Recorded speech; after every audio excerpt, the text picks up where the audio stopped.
for sure. Right? So But how is it beneficial to us to reduce the average lifespan of these 10 million low-income Americans, take away their access to proactive medical resources, and potentially kill them in the process, very similar to the tens of thousands of people that already die in this country via lack of access to healthcare? if you show up to somebody and they are handing you $5 every day, all you have to do is show up. All you have to do is breathe, right? You're gonna keep on showing up. But as soon as they see you be able to get $6, they take that away. And they're like, no, wait a second. If you can go back to making $3 or $1, I'll keep giving you this five. Right? I'll keep giving you this five over and over again. I'm gonna take the L on the six. I'm just gonna keep coming back for five every day because I know it's gonna be there. And I don't have to work for it. I don't have to do anything for it. Like I'm just gonna keep on getting given these resources over and over and over again. That's somebody else that's going spending time away from their children. That's going and spending time, whatever, just grinding day in and day out, gets to see come out of their paycheck to go pay for some of these. Now, again, mind you, I'm not by any means somebody right, who's even like, in that statement. hold on. Can I finish my No, I'm going to mute you. Even in that statement, you didn't respond to a single thing that I said. In that statement, You're funny, you didn't bro. respond to a piece of You're evidence funny, I bro. granted. In that So statement, because you have the power to mute me, you think that you just like you can't let me finish my thought when I'm saying yeah, that. I'm not going to allow you to finish that thought quite yet because I just want to reiterate that in that statement, you didn't listen to a single thing I said. In that statement, you didn't respond to a single thing that Bro, I said. you in that are statement, okay. So you don't want me to clarify that you're not responding to anything. No, that I said. Go ahead. I want to be able to finish my thought before you do. Well, no, it's not that you're finishing your thought; it's that you're repeating it for the fifth time. But go ahead. No. No, go ahead. No. Okay, Go ahead. so also what I'm saying is a 1000% understand and believe that there's people in this country who will take that help and they will do what you're saying, right? If I didn't listen, I forgot. I can't repeat what you said, right? But I do think that there is some people that will use that and they have that belief of like, yo, I gotta get better. I want to get better. I just need these few months to get a little bit of help and I will progress, right? But there's a lot of people, trust me, like I said, I grew up in this where people abuse the system that will continue to abuse the system and over again until the day that they die. Yes, they don't like being poor, but they're not willing to go out and do better because they get everything given to them. So I will live this poor life because I know how to navigate it. But if you put them inside of a space where they actually have to grind to eat, you have a choice to make. Either I'm going to starve or I'm going to eat. It's very simple. Right? Did you That know means that? I'm going to do Did what I you know have to that? do to eat. Did you know that food stamps have a work requirement on them? Oh, Did you just look that up? Oh, I got it. I know. Again, like I told you. I don't as know an why you'd accuse me on that. Go watch back in my streams from when the big beautiful bill passed. I've been talking about this for months. Wow, did you know that in order to receive federal food stamps that you actually have to work? Wow. Did you also know that 58% of people that are on food stamps are off of them in the first 12 months? Wow. Did you know that food stamps take 37 million Americans out of food insecurity every single year? Wow. Wow. And you're telling me that maybe like a very low amount of individuals on food stamps, quote unquote, abuse the process. Can you give any data to demonstrate that this point is true? No. Can you give any corroborating evidence to demonstrate what percentage of individuals on food stamps are quote unquote abusing it and then define what abuse even is? No. But have you just resuggested that some are? Yeah. Right? So here's once again what I'd say in response to that. Sure, just to make this debate clean, I'll go ahead and grant you your claim, even though you have no evidence for it. Some very low percentage of individuals that are on food stamps are just abusing the system. See, I would rather give food to 37 million people while allowing 500,000 people to abuse the system than take food away from 37 million people to not allow the 500,000 that are abusing the system. That's the difference between me and you. See, I'm focused on the collective outcome that is the best for everybody, not the insecure punishment of the worse off among us, in which hurts everybody.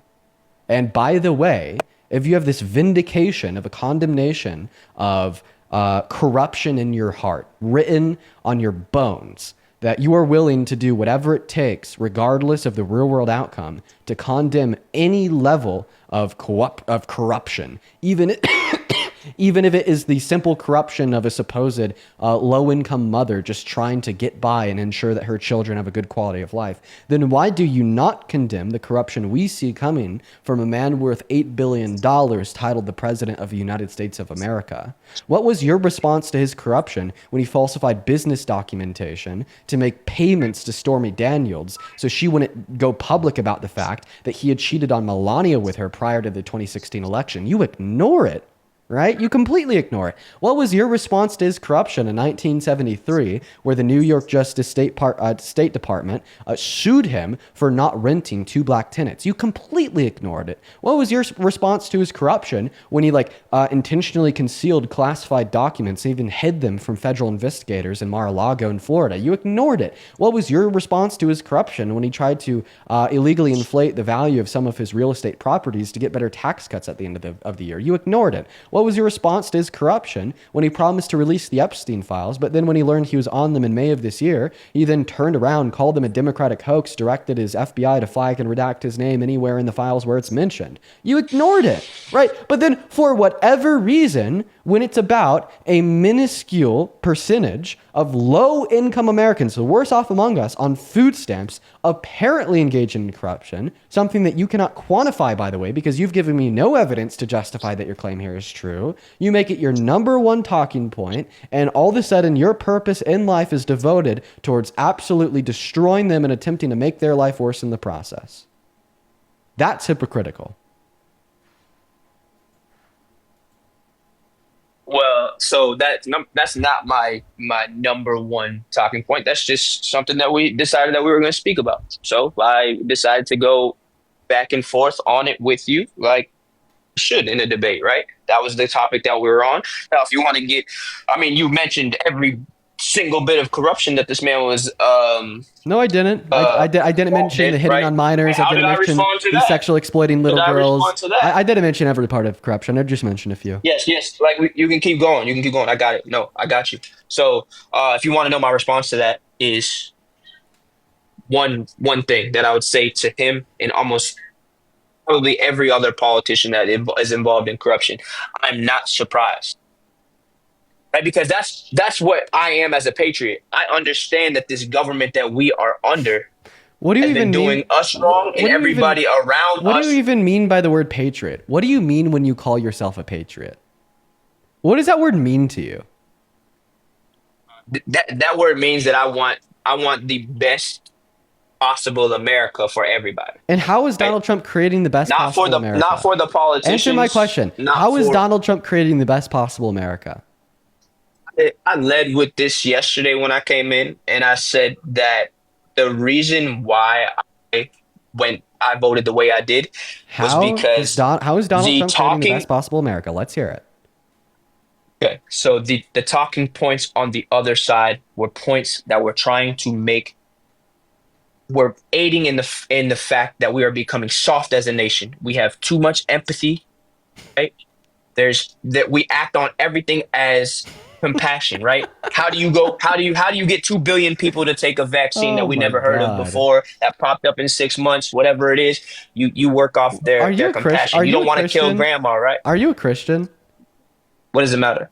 It's incredibly relevant. I'll explain how. Are you a Christian? For what? Yeah, I'll explain how. Tell me why. Tell me how. Okay. Because religion has nothing to do with political views whatsoever. Are you a Christian? In my opinion. Are you a Christian? I believe in God. You know what I'm saying? Why would you have a relationship with God. Why would you ever support such a soft, empathetic man, such as Jesus, who is giving food to the hungry, who is accepting of all, who said the way that you treat the least off among you is the way that you're treating the Lord your God? Why would you ever support such a soft, weak, empathetic man? Why would I support that? Yeah, just all the empathy and compassion in the gospel.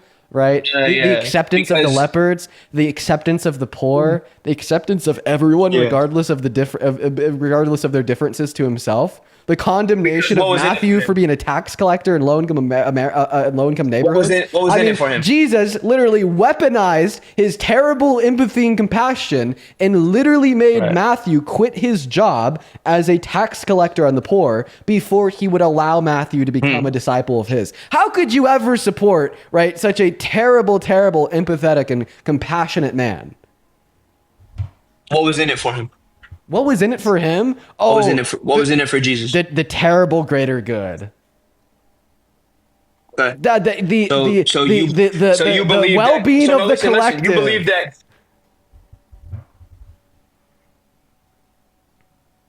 So you believe that Kamala Harris was doing, and Biden and all of the presidents in the past, not just them, right? Anybody in the past have done everything that they've done out of the greater good. And Well, I'm talking. now Donald Trump is just the first one in If you want office to, if you want to that hasn't pull, done it out of the greater good. if you want to pull the but let's talk about everybody but Trump card because that's all you've been doing this whole time. I'll happily talk about Kamala Yeah. Harris. Yeah, the policy that Kamala Harris ran on was absolutely for the greater good. Her domestic policy was awesome, right? Tax cuts for 100 million American workers while reducing the deficit, right? Increasing the child tax credit to reduce childhood poverty by upwards of 40% like her and Biden did under the American Rescue Plan. How about this? Okay, I want you to name, right, one policy that Kamala Harris ran on in the election that you thought was weak and one policy that Donald Trump has implemented in the last 8 months that you think is strong. Unfortunately, I thought that she had no other policy besides the one that Biden put in front of her. And those policies were just they seemed to me like they failed. Which ones? Which ones? What As a policies? voter of Biden, Okay, so now you're completely me. changing my question. You're ignoring Yeah, like yeah. the platform that she ran on because you don't know it because you're uneducated and vindictive No, and ignorant. the platform that right? she ran, But like the platform that she ran even on if you is just the want to fact that pivot, she even if wanted you just want to every gay, pivot black, to the trans policy, person even if you just to want to vote for even her. even That if shit you is just if you even if you want to pivot to the policy passed by the Biden Harris administration, name one policy that the Biden Harris administration passed that you think was bad, and name one policy that Donald Trump has ever passed that you think is good. Okay, screw the fucking rhetoric. Screw your goddamn Fox News talking points. Let's talk brass tacks here. Okay, you're telling us that you support Donald Trump and you did not like Kamala Harris, nor Joe Biden. Name one policy that Biden and Harris passed that was bad, and name one specific policy that Trump has ever passed that you think is good. Let's talk about the facts here, my friend. Yeah, see, now I'm not going to sit here and, like I said, Google policy and all You that don't shit even know a because I'm policy? not going to and I'm not going to speak. Oh wow! I'm not going to And the speak facade off. falls. And the facade falls. No, yeah. It's No, no, no, no. it's all been See, pseudo the intellectualism thing this whole time. No, no, no, no. You can't No, no, even no, name it's not. one. Come on, So come on! You're getting pressed in a But fucking listen to corner what right I'm now. saying. Asked to name one Yeah. policy they passed that you thought was bad, and you can't do it. You're getting pressed in but a this is fucking your- but corner this right is- now. but listen, and I'm listen, asking you to listen, name listen. one thing that Donald Trump has ever done, one policy he's ever passed that you like, and you can't do it. yeah, I mean, you're gonna shoot down any policy regardless because it's been Name Donald it. Trump, right? Name Like, it. it is Name what it. it is. Name one It- Donald Trump it is policy what that's it is. good. Name one policy that that is good. Name one. What I care about No, more what than I care about any is you politician answering talking about one question directly. Hey, I just want you to answer one question directly. right, bro. You're getting It's not- muted and you're going to listen to me. This whole time you've been on the live, you haven't responded to one damn thing I've said directly. You haven't answered to one damn question I've asked directly. And you are going to do that now, okay? Stop being a spineless coward to answer the question. What is just one Yeah. policy that Trump has ever passed that you think is good? Or on the inverse, what is just one policy that the Biden-Harris administration passed that you think is bad? Okay, I'm actually not even asking you anymore to name one bad policy of Biden's and one good policy of Trump's. I'm asking you to name one bad policy of Biden's or one good policy of Trump's. Defend your view. Take it away. Just name one. Name one. So if I were just going to be the big beautiful bill, right? Is that what you want me to say, right? Because inside of that big beautiful bill, there's things that that would make sense and don't make sense to some people. Again, I'm So not why your overall are you a fan of the big beautiful bill? Let's get an explanation. Keep it under 2 minutes, please. well, I mean, when it comes to is are a big thing, obviously, in most people's eyes. Right? And now spit your data. Why is it bad on taxes for the Oh, low income?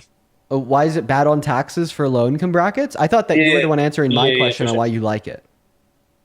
Well, no, I know that because this is what you're gonna do. You're gonna try to pinhole anything, but in Oh, what I'm wait, no, trying to man, tell are you you is, scared of telling us why you like the big beautiful bill? Or are you incapable? I guess I'm just incapable, Dean. But again, like I'm telling you right now, So it took me 3 minutes to get you to name one policy of Trump's that you think is good. And then when I ask you why you think it's good, you say that you're incapable at describing why you think it's good. This is no, really because embarrassing for you. the point of this debate, no, the point of this debate How is this not isn't even a policy. debate. Is Wait. The point of this you debate can't you don't have isn't you to can't talk about the merits, qualifications, and policy of the president that you support. So if you don't support nah, Donald Trump, let me ask you this question. If you don't support Donald Trump because of his policy, because you don't know his policy, because you're fucking ignorant as hell, and you don't support Donald yeah, Trump you because of keep his muting me. So what am I I'm supposed gonna to need you to say? sit down and listen to this one, my Yeah, friend. I'm no. gonna need you to calm down, okay? Binky in the mouth, just take a listen, all right? Super duper quickly. So you told me that you don't support Trump Bro, because of his. You you told me are that a fucking goofball, bro. I'm gonna. Okay, all right, calm down. So you told me that you don't support Trump because of his policy, because you don't know any of his policy, ignorant as hell. You told me that you don't support Trump because of his character. You actually told us that you didn't like his character. So if you don't support Trump because of his policy nor his character, then why do you support him? And I guess we'll never know because he left. All right, we're gonna move on to the next guest. Holy cow! I'm sorry. Listen, guys, I think I got a little bit tough on him at times, but he was honestly he was getting me a little bit heated because he couldn't answer to anything. So I finally just pressed him on the matter. I finally just pressed him on the matter. What's up, Christopher? Do you support Trump? Christopher, are you here? Okay, Christopher's not here, so we're going to move on to the next guest. Everyone hop in that queue of your MAGA. We'll happily get you loaded up into the stream, guys. If you happen to be one of the 16,000 people hanging out with us, just make sure that we're double tapping. The last guy ran away. Okay, guys, I have like quite a few people to thank for your very insanely kind donations over on Venmo and PayPal from the last hour. Like the whole last hour we had that guy up and I was just focused on my debate with him. There's a couple people that I'd like to thank. First and foremost, Wayne. Thank you for the love. I'll have to personally reach out to you. You already know it. Show some love to Wayne in that chat. Wayne, you know what I'm talking about. Thank you for the love, man. Thank you. That is so incredibly kind of you. Thank you, Wayne. As well as Dylan. Thank you for the $5 over on Venmo. And what is going on? Do you support Trump, P?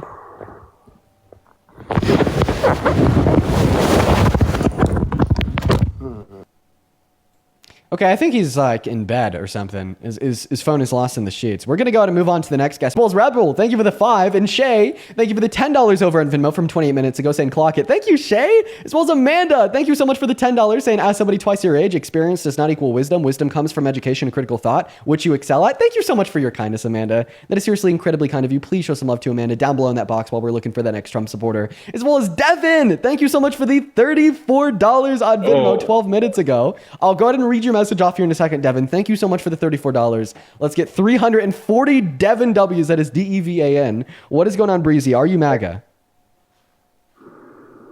I'm just happy that of the announcement yesterday, the peace treaty between Gaza and Israel, and I feel like he was pretty instrumental in that. Okay, are you driving? Yeah, sorry, goodbye. Can't be driving on TikTok Live. By the way, Israel bombed Gaza this morning.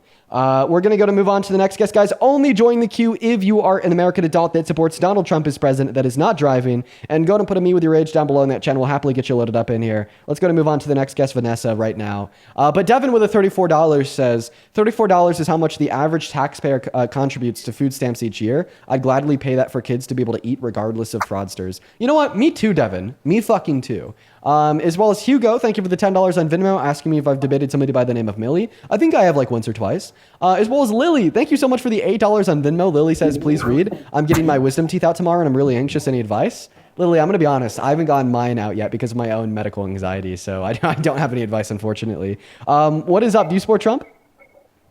No, I'm sorry. I don't know how it got here. No worries. All right, guys, we're going to start pulling up from that chat compared to that queue. So go ahead and let me know down below in that chat if you happen to be a Trump supporter. We'll get you loaded up in here right now, y'all. We got John connecting. All right. As well as I appreciate you so much for all the gifts over on TikTok. You guys are awesome.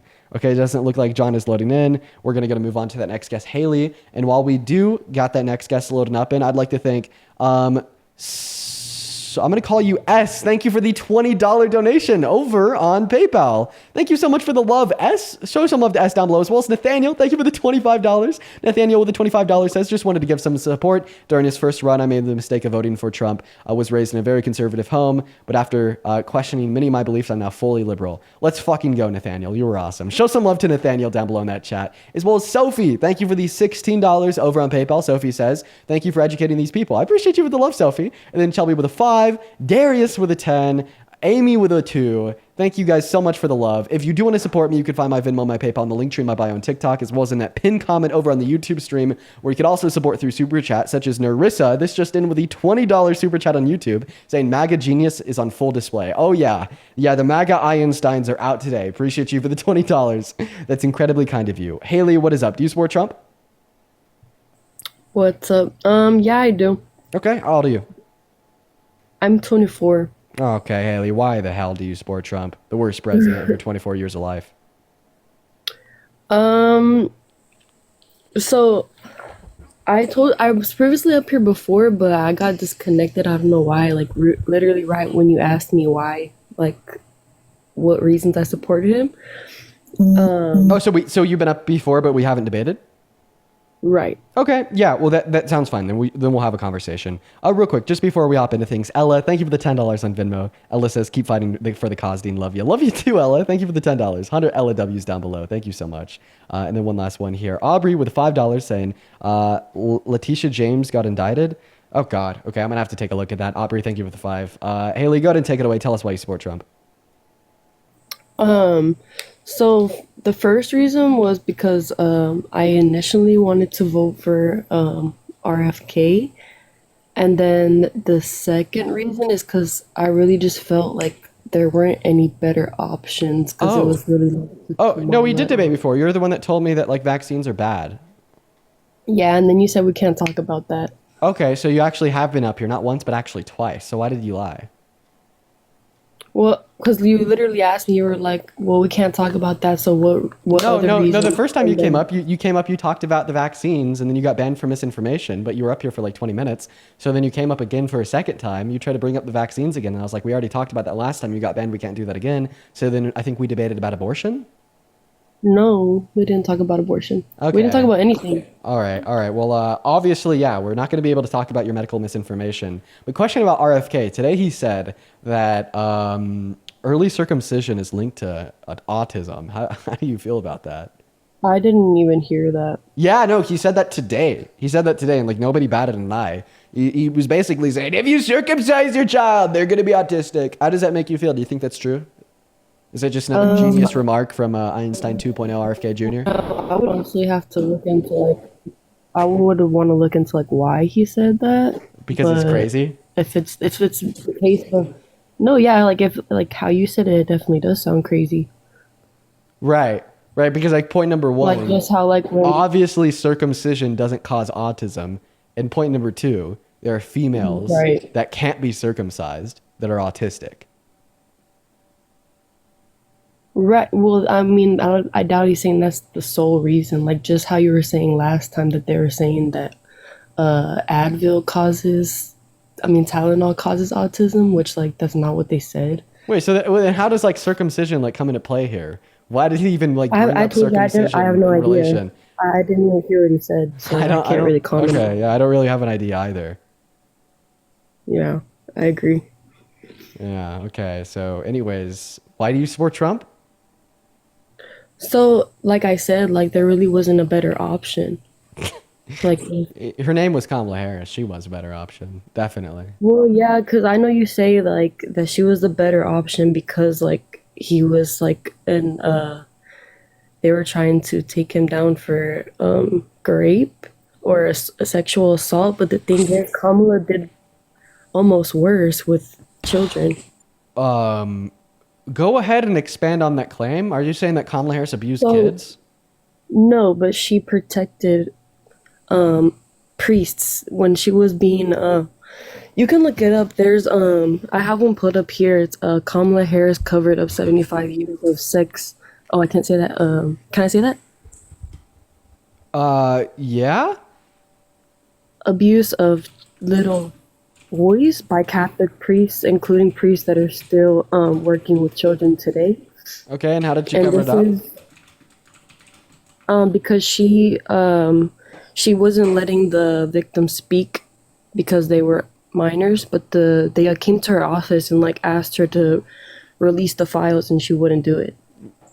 Okay, it sounds this like is the- so. It sounds like this is you're. the- It sounds like you're kind of like confusing what she did for what Donald Trump is doing today with the Epstein files. But what's your source, just so I could like read what you are reading? One of them. This is Daily Mail. Daily Mail. Daily Daily Mail. Okay, what's the title? Well, I have a couple if you want another one. So what's the title of the it's Daily Mail?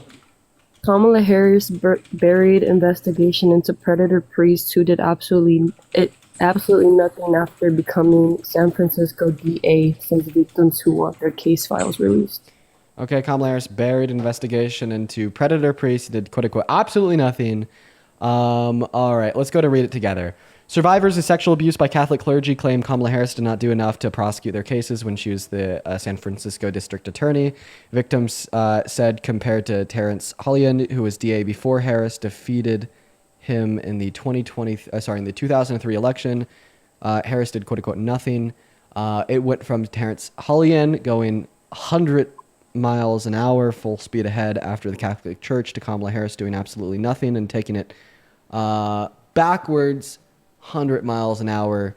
Joey P., a sexual assault survivor who won a court case against his Catholic high school, told The Intercept. Okay, but Harris' campaign told DailyMail.com the senator had been a staunch advocate for SA victims. Quote unquote, Kamala Harris has been a staunch advocate on behalf of sexual assault victims, especially childhood sexual assault victims, the campaign said in a statement. As a line prosecutor, she took on a notoriously difficult to prove child sexual assault cases, put predators behind bars, and created a coalition to combat child exploitation. She then used her position as district authority to create the first unit focused on child sexual assault cases in her office's history. End of article. Okay. Well, here's what I would say.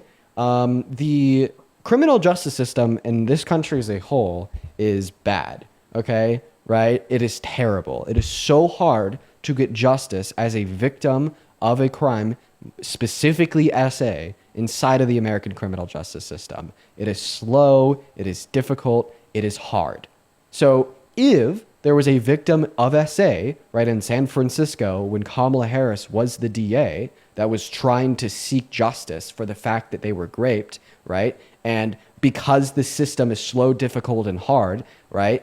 I don't think it would even matter if Kamala Harris was trying her best, right? Prosecuting SA as like she described it in a response to Daily Mail. I think that victim is going to see that and get justifiably pissed and probably just take it out on whoever is closest in proximity to them, to the criminal justice system, which in this case would be Kamala Harris, right, as the DA of San Francisco. But what I'd ask of you is, can you prove any negligence on behalf of Kamala Harris, right? Because what it sounds like is that she was doing everything within her capacity to prosecute child sex-related crimes. I mean, they even bring it up in the article, right, how she took on notoriously difficult to prove child sexual assault cases, and she opened the first unit in San Francisco history focused on child sexual assault cases. So can you prove any misconduct on her behalf, any negligence on her behalf? Well, I feel like it's kind of weird because during those years, like that church and then another person that runs the church were her top donors that year, donating the most that was legal, the legal amount. And then like these kids, like I think it was at least 10 of them and their parents were outside her office, like protesting about it, telling them, let us speak. They tried to do meetings with her to ask her, hey, please give us a chance to speak our parts so that we can let other people know. Because these people are still working today. They never were prosecuted or anything. And she denied them even a meeting. Wait, now you're making a totally new claim, right? Because from what I just read off of the source that you gave me, it said that nowhere in it, and all that it said is that a victim named Joey claimed that Kamala Harris was doing nothing about it, right? But then I gave a long-winded response on how she actually was one of the most prolific DAs in California at the time, and opened up the first unit to combat child sexual exploitation, right? And I explained how unless you could demonstrate any like negligence on like her end, that this is like likely a claim made by Joey just in like frustration of the system as a whole, which is valid because of how bad the system is, but No, of it's not like course. indicating any wrongdoing of Kamala Harris. So could you please respond to that? And if you want to now make a whole new claim, just now give reason for me to believe your whole new claim. So she did not, like, I believe she passed something, I forget, like, but like that denied them the ability to speak out about the case because they were minors. It had something to do with like you can't say anything about the case. DAs don't pass. She wouldn't DAs don't release pass their names. legislation. DAs don't pass legislation. What was it legislation? She Prosecutors wouldn't- don't pass legislation. So you're It already had wrong. something to do with her not letting their names come forward so they couldn't speak because they were minors. Names coming forward where, when, what? Because the kids wanted to speak about it. Where? Like, I where, think where did the Joey children want to speak? Piscatelli was one of Where do they want to speak? I'm confused. Like, what kids, where, and how do they want to speak? Like, even Joey, that name that we just read off in the article, he never said anything about wanting to speak. He just said that Kamala Harris wasn't processing the claim fast enough. Like, so I read 3 or 4 documents about it. The second one was like on Revealed, and it says Kamala Harris failed to prosecute a single documented case of child abuse, sexual abuse by priest as California AG. Okay, so now you're referencing to me a new article So it's saying that she didn't like, prosecute reportedly like hid a single she claim of sexual basically- abuse. Basically saying that she hid records documenting the crimes against children. Okay, give me evidence. This one is News Analysis from 2020. That the name of the article is Revealed Kamala Harris Failed to Prosecute a Single Document Case of Child Sexual Abuse by Priest as California AG.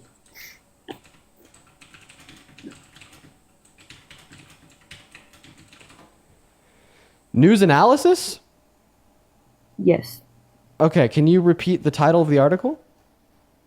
So it says Revealed Kamala Harris failed to prosecute a single documented case of child sexual abuse by priests as California AG.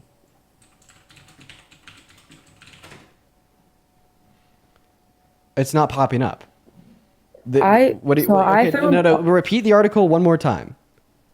Kamala Harris failed to prosecute a single documented case of child sexual abuse by priests as California AG. All of the documents I have been reading. Okay, so then you said it's published by quote unquote News Analysis? Yes. Okay, this is not a publishment on the internet. Or PM, the Post Millennial. Okay, post millennial. What is a post millennial? It's a website. Okay, the post millennial revealed Kamala Harris failed to prosecute a single case. Okay, this is a conservative blog. I mean, This is a personal conservative blog. So the post millennial, like the first thing that just popped up was please donate us money. It's like a personal conservative blog. You know, like how like in the early 2000s, like random people like had like just like random blogs. Like this is like a random blog that anybody could start tomorrow. well, when you read, like, if you read like anything from it, you can see that it's all like source backed, and he drops names and everything. Okay, so where in this article could I find evidence that they hid records documenting sex crimes? So in the small print, it says Harris failed to prosecute a single case of child abuse by priests after her office reportedly hid records documenting. So I'm not these asking you to sexual read the article. I'm asking you children. to tell me where in the article I could find evidence that she hid records of child sex abuse. Okay, I'm reading. During her decade-and-a-half tenure as chief prosecutor, Harris Wood failed to prosecute a single case of priest abuse, and her office would strangely hide vital records on abuse that had occurred despite the protests of victim groups, the New York Times best-selling author alleged. The investigation work Okay, please don't read it out loud. Just like point me where in the article the evidence is. And like, by the way, like don't trust everything you see on the internet. So like, for instance, there's like a lot of publications, quote unquote, that are just completely fake, that make money off of reporting like false things because the false things get clicks. Like for instance, the Times of India is a fictitious news organization that has written multiple fake articles about me saying that I've done things that I've never actually done, right? Because if you like go on Google, you type in Dean Withers, you find this article that's alleging crazy, crazy things about him, right? Well, then you're obviously going to click on it to read it, right? But then they fill like the page with like ads. So then when you click on it to read it, right, they'll make money, right? So, and that's honestly the kind of feeling that I'm getting from this post-millennial article right now, right? Where they're just saying that she like hid claims of child sexual abuse, right? Nowhere in here is there any evidence to indicate that that's true. But yet, like, as I'm looking at the screen right now, I literally see 6 ads. I see an ad for a local car shop. I see an ad for these weird socks where your toes peek through. Oh, it just changed to an ad about swollen feet. I see an ad for a smartwatch and a car and she left. Okay, right? You know what? This is going to go to that last guess. Fuck you for leaving. I'm going to say that with my chest. I was patient there with you. I wasn't even being an asshole to you. I was just literally like describing the nature of like fictitious news outlets to you. And I like literally just dedicated the last 23 minutes of my life to like still yet exploring these things with you, looking at these articles and like hopefully educating you. And then when you like figure out that you're wrong, you just leave. Bro, you just betray like everything that I've like been trying to like help you do for the last 20 minutes. Right? You've betrayed, right, me like investing my time into helping you become more media literate by describing these concepts to you by just leaving. Come on. That is so annoying. I think that every guest we've had today so far has just left. Bruh. All right. Let's go to move on to the next guest. Hop in that queue if you happen to be an American adult that's pro-Trump. Everybody in the chat is spamming for Joe. This is a troll. Okay, I'm just going to go to prove it to you guys real quick. This is probably going to be a 12-year-old. Emily, thank you for the galaxy. What's up? How old are you? Yeah! So you guys need to be a little bit more picky and choosy with who you tell me to bring up. Let's go ahead and move on to the next guest, William. That's funny as fuck. Okay. All right. Eliza, thank you for the $1.50 over on PayPal. Appreciate you for the love as well. Thank you for the $1.50 over on PayPal. Appreciate you. As well as Brandy. Thank you so much for the $25 on PayPal. Brandy with a $25. Let me go ahead and pull up Brandy's message here real quick. Says, ... I just don't understand how so many people could deny simple facts and believe complex lies. Thank you. You know what, Brandy? That's actually a bar. How can people deny simple facts but believe complex lies? I'm gonna fucking frame that and put it on my wall. Thank you for the $25 in the best quote of all time. As well as Kirsten, thank you for the $25 over on PayPal 15 minutes ago, saying, Dean, I listen every day to your whole streams. I've been a liberal and I've learned so much. Thank you. That's awesome. Thank you so much for your kindness. Thank you for the kind words. I'm happy that you watch the streams and enjoy them. And thank you for the $25 as well, Kirsten. As well as the Little Dog Shop, thank you for the $30 over on PayPal. The Little Dog Shop didn't attach any message, only the love. Thank you so much. That is incredibly kind of you. As well as Alex, thank you for the $5 on Venmo. Yazabel, thank you for the 10. And Octavia, thank you so much for the $100. Holy fuck. Dude, let's get 1,000 Octavia W's down below in that chat right now for the $100 donation on Venmo. Octavia says, I'm not going to be able to watch you for a while as I'm going to be on vacation in Europe. Be extra loud for me on No King's Day. Bro, you fucking got it, Octavia. Enjoy your vacation in Europe. Thank you for being here and thank you for the $100 fucking dollars. 3 more people here. Narcissa, thank you so much for the $20 on Super Chat saying KKK caller. What homeschool did you attend? Appreciate you for the $20. As well as Rat, thank you so much for the $10 on Super Chat saying if you really care about victims of rape, maybe don't vote for a rapist. Just a suggestion. I agree with your suggestion. As well as Declan, thank you for the 20 euros over on Super Chat saying, Dean, thank you for all that you do. I hope you have a blessed day. You know what? I am having a blessed day today. I always have a blessed day when I'm on here with y'all. Thank you for the 20 euros. And then Jeremy with the $10 on Super Chat saying Kamala Harris spoke at New numerous rallies about having a childhood friend being abused, and it is largely what inspired her to become an attorney. This girl is full of shit. I definitely do agree. She was absolutely full of shit. I appreciate everyone so much for the love. You guys are awesome. But William, welcome in. I appreciate your patience. Do you support Trump? No, I don't. I am happy that you have these open debates. It's great to see that.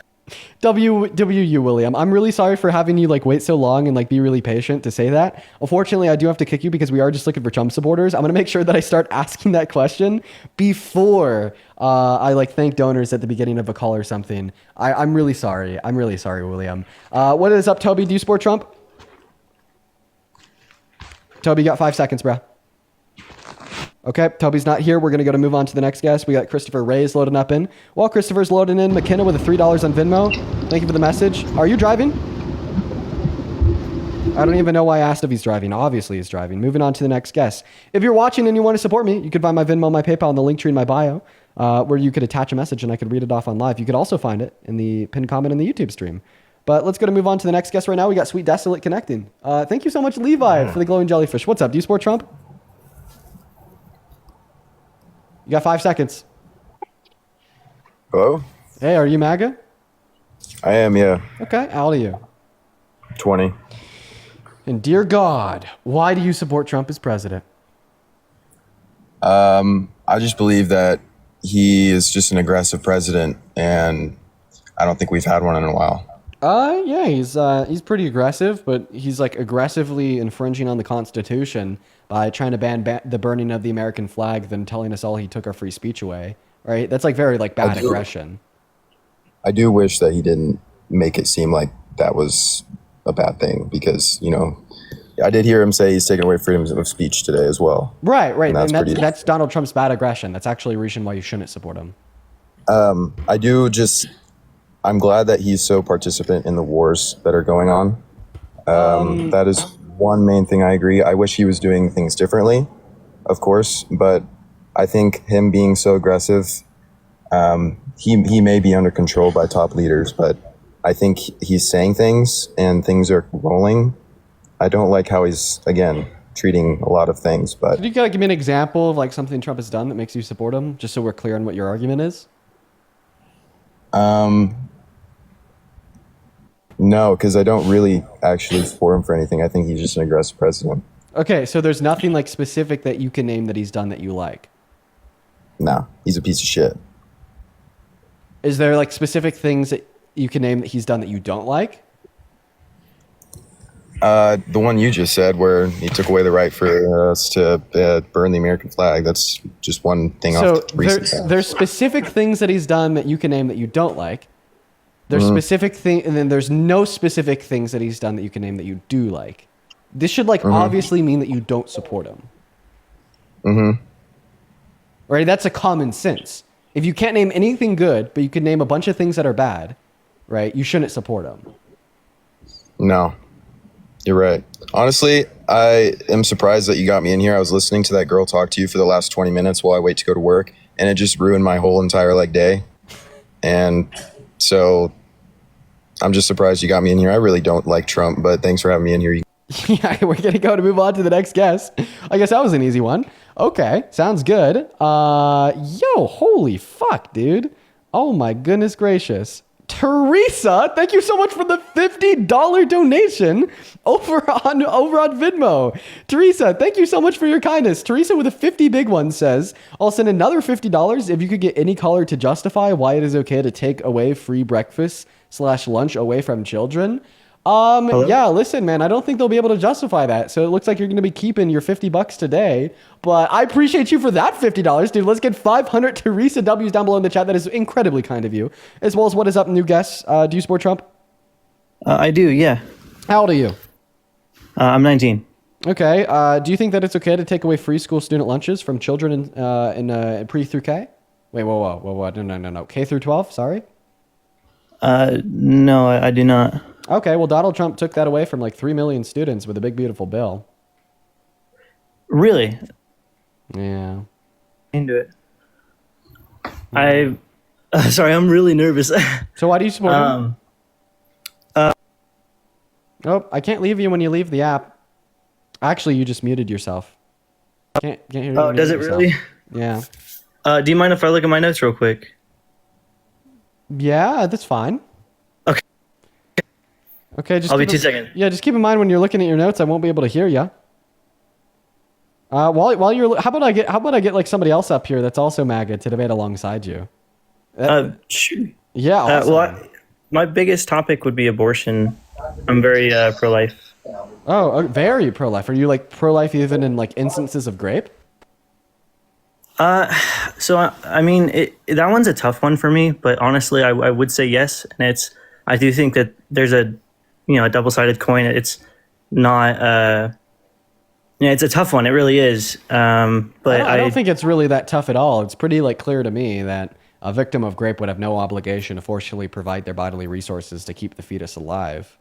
I can see that point. My point on it is, or my belief in that is, actually kind of along with Charlie Kirk's belief, which is, I don't believe that one evil condones another.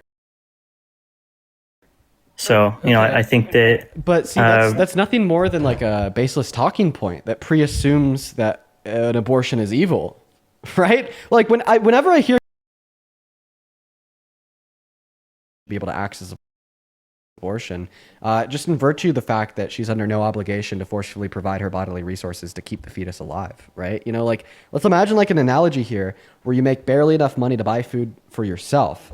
And every single night when you go to bed, somebody like walks in through your front door and takes half of your resources, your food, to feed themselves. Right? And they do this for the next 9 months, right?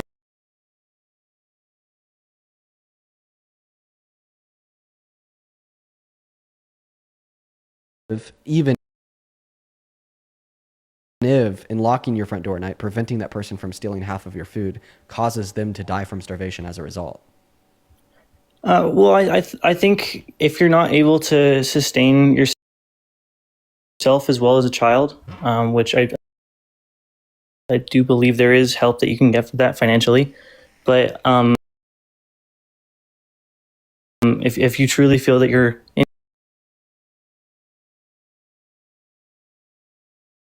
sorry, I was thinking that you were saying that was a child that was born. Obviously, I don't agree with somebody coming into my house and stealing my food.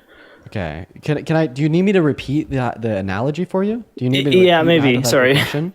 Okay. So you make enough money to buy yourself food to sustain your own life, and you spend every dollar you make on that food, right? And every night when you go to bed, somebody walks into your house through the front door and takes half of it. And you know they're going to do this for the next 9 months. You know they're going to take half of your resources every single night. But you also know, if they do this for the next 9 months, that you are going to experience mental pain, you're going to experience physical pain because you're starving, and there's around a 3 to 5% chance that you're going to starve to death. All you need to do to prevent this person from taking half of your resources in the middle of the night is to lock your front door. But if you lock your front door, they'll no longer have access to your resources and they'll die from starvation because of it. Do you think that you should retain the legal ability to lock your front door at night and prevent them from taking your resources from you without your consent? Okay. So I'll say yes, I do think I should have the ability to lock my door. And if I may, I do think that your argument is a little, well, it's kind of like shoving me into a corner because, I would reasonably argue that the person I'm locking out would be able to get resources elsewhere or elsewhere. Well, you actually wouldn't reasonably argue that, as I posited in the hypothetical, that if you lock your front door, they're going to die from starvation. Those were the parameters. I know. Of That's the why I'm saying that's why I'm saying you're putting me into a corner with that hypothetical. Well, see, it's actually you putting yourself into a corner because you recognize even if they die, if they don't have access to your resources, you're still under no obligation to give your resources to them. So then why would a victim of rape be under an obligation to provide their bodily resources to keep the fetus alive? Okay, but in your hypothetical, it just doesn't make any sense because I would have you're telling me something that is pretty much impossible, or it's so unlikely.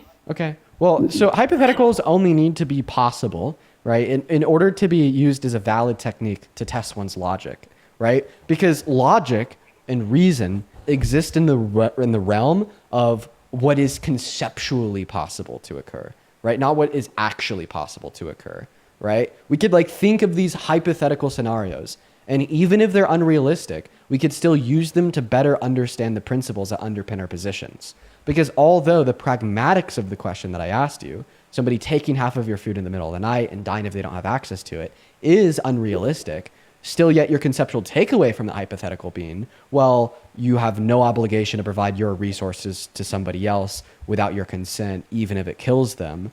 That is realistic. And in fact, that is what we see happen every day when a victim of rape accesses abortion. Can you go further on that? The conceptual takeaway of the analogy is that you don't think you would be under an obligation to allow a non-consenting third party to steal your resources from you without your consent, if even in cutting them off from your resources, they die. Well, then why can't we just say that victims of rape are under no obligation to allow a non-consenting third party to steal their resources from them, even if in cutting the resources off, they would die? I see your point. That is a fair point. I think my counter to that would only really be my moral grounds. I think that regardless if you have to give up a portion of your your resources, I guess you would say, in order to keep this human, to allow them to grow, I think it's only fair that they have a right to live as well. Why don't you hold the same moral position in the hypothetical I gave you? Because in the hypothetical, you said that you should retain the legal right to lock your front door at night, even if it cuts that third party off from accessing your resources and kills them from starvation, right? So you don't apply this moral principle to yourself in the hypothetical, but you do apply this moral principle to 9-year-old girls that got raped? No. Why? Okay. No. Okay. So first, hold on. You're putting words in my mouth. There's a lot. Okay, but everything I just said is a fair, right. But you said 9-year-old girl. I have a lot of different opinions on different states of abortion. Everything that I just said was a fair and true conception of the views that you've shared with us so far. Right. So I would not agree that if a girl at 9 years of age and is unable to healthily grow a child, that I think. So if I have a crystal ball and we know that this 9-year-old girl wouldn't die as a result of the pregnancy, would you say that she should be forced to carry that fetus? If a healthcare professional can say that for a fact, then I do think that it should be gone through with. So then don't tell me that I'm putting words in your mouth. This is what you actually believe in. Do you see where I'm coming from? Because I think... No, I don't see where you're coming from at all, quite frankly. In fact, I've already been able to effectively dispute your logic because once again, you told us that if a non-consenting third party is taking your resources away from you without your consent, you should be within your legal right to cut off those resources being supplied to them, even if they die as a result. But then all of a sudden, if a non-consenting third party is taking resources away from a 9-year-old girl without her consent, right, she should be forced to provide them to the fetus, even if it tortures and mutilates her body for 9 months, right? The same exact logic, right, that underpins that hypothetical scenario that I gave you underpins victims of rape accessing abortion. So just to clear this up, here's the question I'm going to ask you, okay?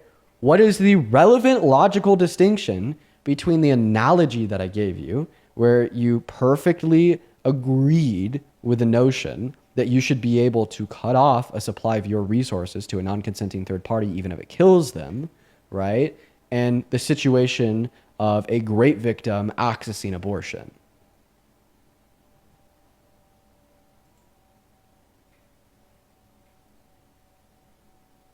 Go ahead and unmute and give us the relevant logical distinction. I sent you a request to unmute. It doesn't look like you accepted it. You declined it. I don't know why you declined the request. That's kind of funny, though. If you want to unmute yourself, click on your profile picture in the bottom right-hand corner and click the icon of the mic. There you go. Sorry. So what is a relevant distinction?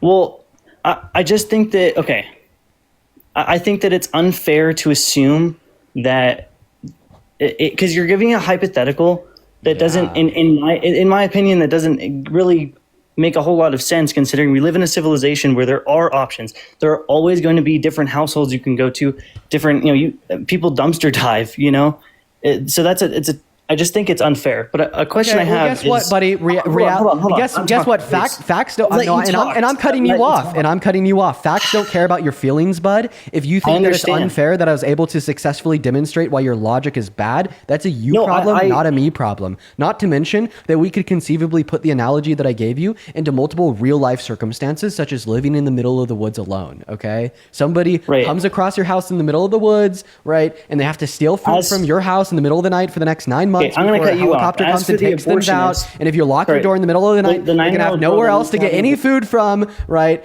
There is a realistic conception of the hypothetical that I gave you in the real world, but once again, right, when you just call this analogy unfair, right, that is just reality hurting your feelings, sucks to suck. Go ahead and give me the logical symmetry breaker between the analogy that I gave you and the scenario of a victim of rape accessing abortion. So is the girl accessing abortion, is she going to die as a result of, because in the hypothetical with me and locking the door, you said that I have a 3% chance of starving. Does the same apply for the girl? That's where I get that number from. That's the average mortality rate for abortions by rape victims. Right. I think. Oh, sorry, not for abortions, for pregnancy. You've given me time to think. I think that it's fair to give an abortion if, again, it puts the person in jeopardy of, if they're unable to support or if they're unable to, continue to live. I think that everybody deserves life, and it's unfair if you are putting yourself in a position or been put in a position based on rape that allows you to, or removes your ability to survive, if that makes sense. No, none of that made sense. Can you repeat it in a way that does? Sorry, I'm really nervous. Well, I think so. So the girl in this instance, she should have the right if in the event that it is, making it difficult for her to, making it very difficult for her to live, in the sense that she is worrying about her survival. I think survival matters above all else. And if the fact that she was raped and that she has to give those resources away, and that gives her the 3% chance of starving, that's unfair to her in the sense that she's now at a risk of dying because of it. And I think that's where my line would be. Okay, well, I think, guess what? That line applies to every pregnant rape victim ever. So you just said that abortion is absolutely justified in circumstances of rape. Thank you. No. Oh, no? Okay, Because fuck you. I take my okay, thank you but back. hold on. But all right. Well, I'm thinking, a 24-year-old that has a job, that is self-sustaining, able to live a normal life, as a lot of people are in America. Obviously not. I wouldn't say a majority. You think that living 9 months being pregnant, onset by being raped, is normal? No, I don't think that being so then we raped can is agree that they're not living a normal life. No, normal life as in they have the money to sustain themselves and survive. Okay, well, guess what? That pregnancy on its own induces the mental and physical stressors, pain and trauma, as well as the pregnancy on its own is what would introduce that 3 to 5% chance of mortality related to the pregnancy, like per medical You're saying studies. pain and trauma is a 3% chance?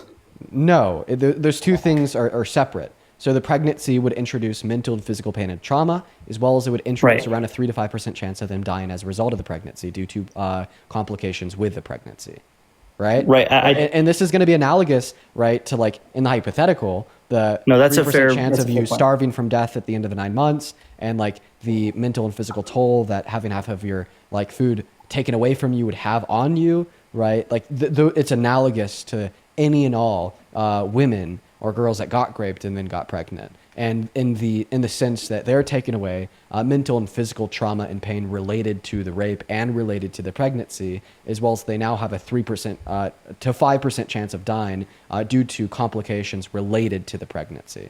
So there's So- actually like no logical symmetry breaker here between the hypothetical, right, and a woman or girl accessing abortion because they got raped and they got pregnant. In fact, the only difference, right, between the analogy that I gave you and the instance of a woman or girl accessing abortion after getting raped would be the fact that in the analogy it was you, right? But as it relates Right. to abortion, it's women and girls who are not you, right? So I honestly think that you just understand the logic, right? You understand the point, right, of not I do. Of not wanting to be forced into providing your resources to a non-consensual third party against your will without your consent, right? As soon as it's you. But if it's like a woman or a girl that was raped, all of a sudden you no longer understand that and you want to force them into conditions in which you think you should never have to experience yourself.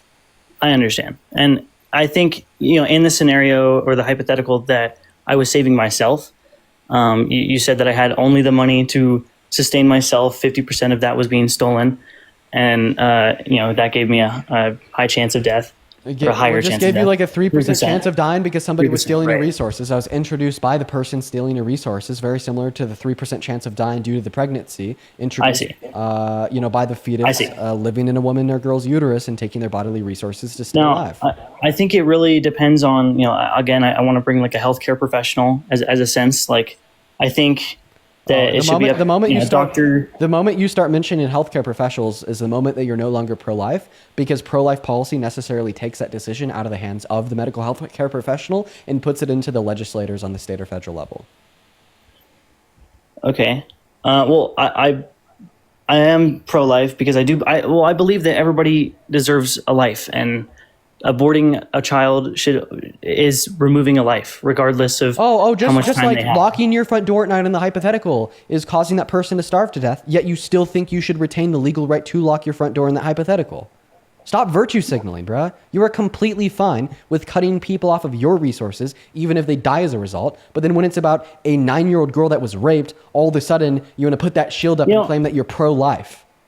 Well, I guess originally I was under the impression that maybe I would certainly die if this continued to happen. Okay, so then just say that you weren't listening to me at all, because this whole time I've had a very consistently clear analogy that I've been using to effectively refute your view here of somebody walking into your house in the middle of the night, taking half of your food for the next 9 months, and the idea that this will introduce around a 3% chance of you starving to death as a result, plus the mental and physical trauma to do with the fact that they're taking half of your resources away from you to begin with, should you retain and of course he left.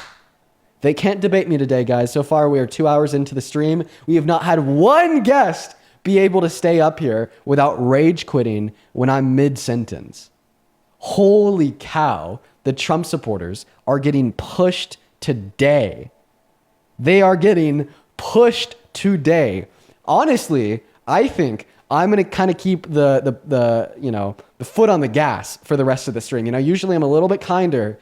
Today I'm not feeling as kind. Just maybe I'm a little bit tired. Didn't eat enough before I went live. But I think I'm gonna keep cooking. I'm gonna keep the foot on the gas because I want to see if we could go through a full 4-hour live stream with having every single Trump supporter that we're talking to inevitably rage quit because they can't handle the facts. But let's go to move on to that next guest. Hop in that queue if you happen to be an American adult that is pro-Trump. Dude, look at like all of these people coping in the chat spamming W guests. Y'all are so fucking silly. I swear to God. Let's go to get that next guest up here right now. Go ahead and hop in that queue if you happen to be an American adult that is pro-Trump. We'll get you loaded in. We got that next guest, Ryan Scrow, connecting. What's up, Ryan? Hello. Hey, what's up, man? Are you MAGA? Hey, not MAGA. Some would say I support. I appreciate you, man. Unfortunately, we are just looking to talk to Trump supporters. You are so base, though, for not supporting him. That is awesome. That is awesome. Let's go to move on to the next guest, Caleb. Well, we are moving on to Caleb. Coral, thank you for the $20 over on Super Chat, saying keep cooking them, Dean. Yeah, dude, we're cooking today, I gotta say. Thank you so much for the $20, Coral. Let's get 200 Coral W's. I really seriously do appreciate you for your what's donation. What's up, Caleb? Do you support Trump? Hell no. Based. Just looking for debates, though. Show some love to Coral down below, as well as show some love to Michelle for the $10. Michelle says, as a survivor of GRAPE who got pregnant due to it, I chose to have the baby. I dealt with mental health issues still to this day. I'm not going to read that last sentence out just for the safety of the live. But Michelle, I'm really sorry of listening to that last conversation. It was a little bit hard for you. Thank you so much for sharing that with us. Thank you for the $10, and I hope that you're doing better today. I'm talking about that last sentence that I just didn't want to read off on live. What's going on, Richie? Do you support Trump? Yes. Okay. How old are you? 34. Okay. I'm going to thank 3 more people here before we hop into our debate. I'm just going to throw you on mute because of a little bit of background noise. But real quick, Mac, thank you so much for the $20 super chat over on YouTube. Dude, let's get 200 Mac W's. Thank you so much, Mac. Mac says, reverse this on men. How they feel if they were the ones forced to carry a pregnancy, if it's not such a big deal. Dude, if men were the ones that were capable of pregnancy in this country, we would have had pro-choice freedoms enshrined into our Constitution in the first 10 amendments. Daniel, thank you so much for the $50 over on YouTube super chat as well. Daniel, holy fuck, bro. That is so incredibly kind of you. That is so much money. Let's get 500 Daniel W's.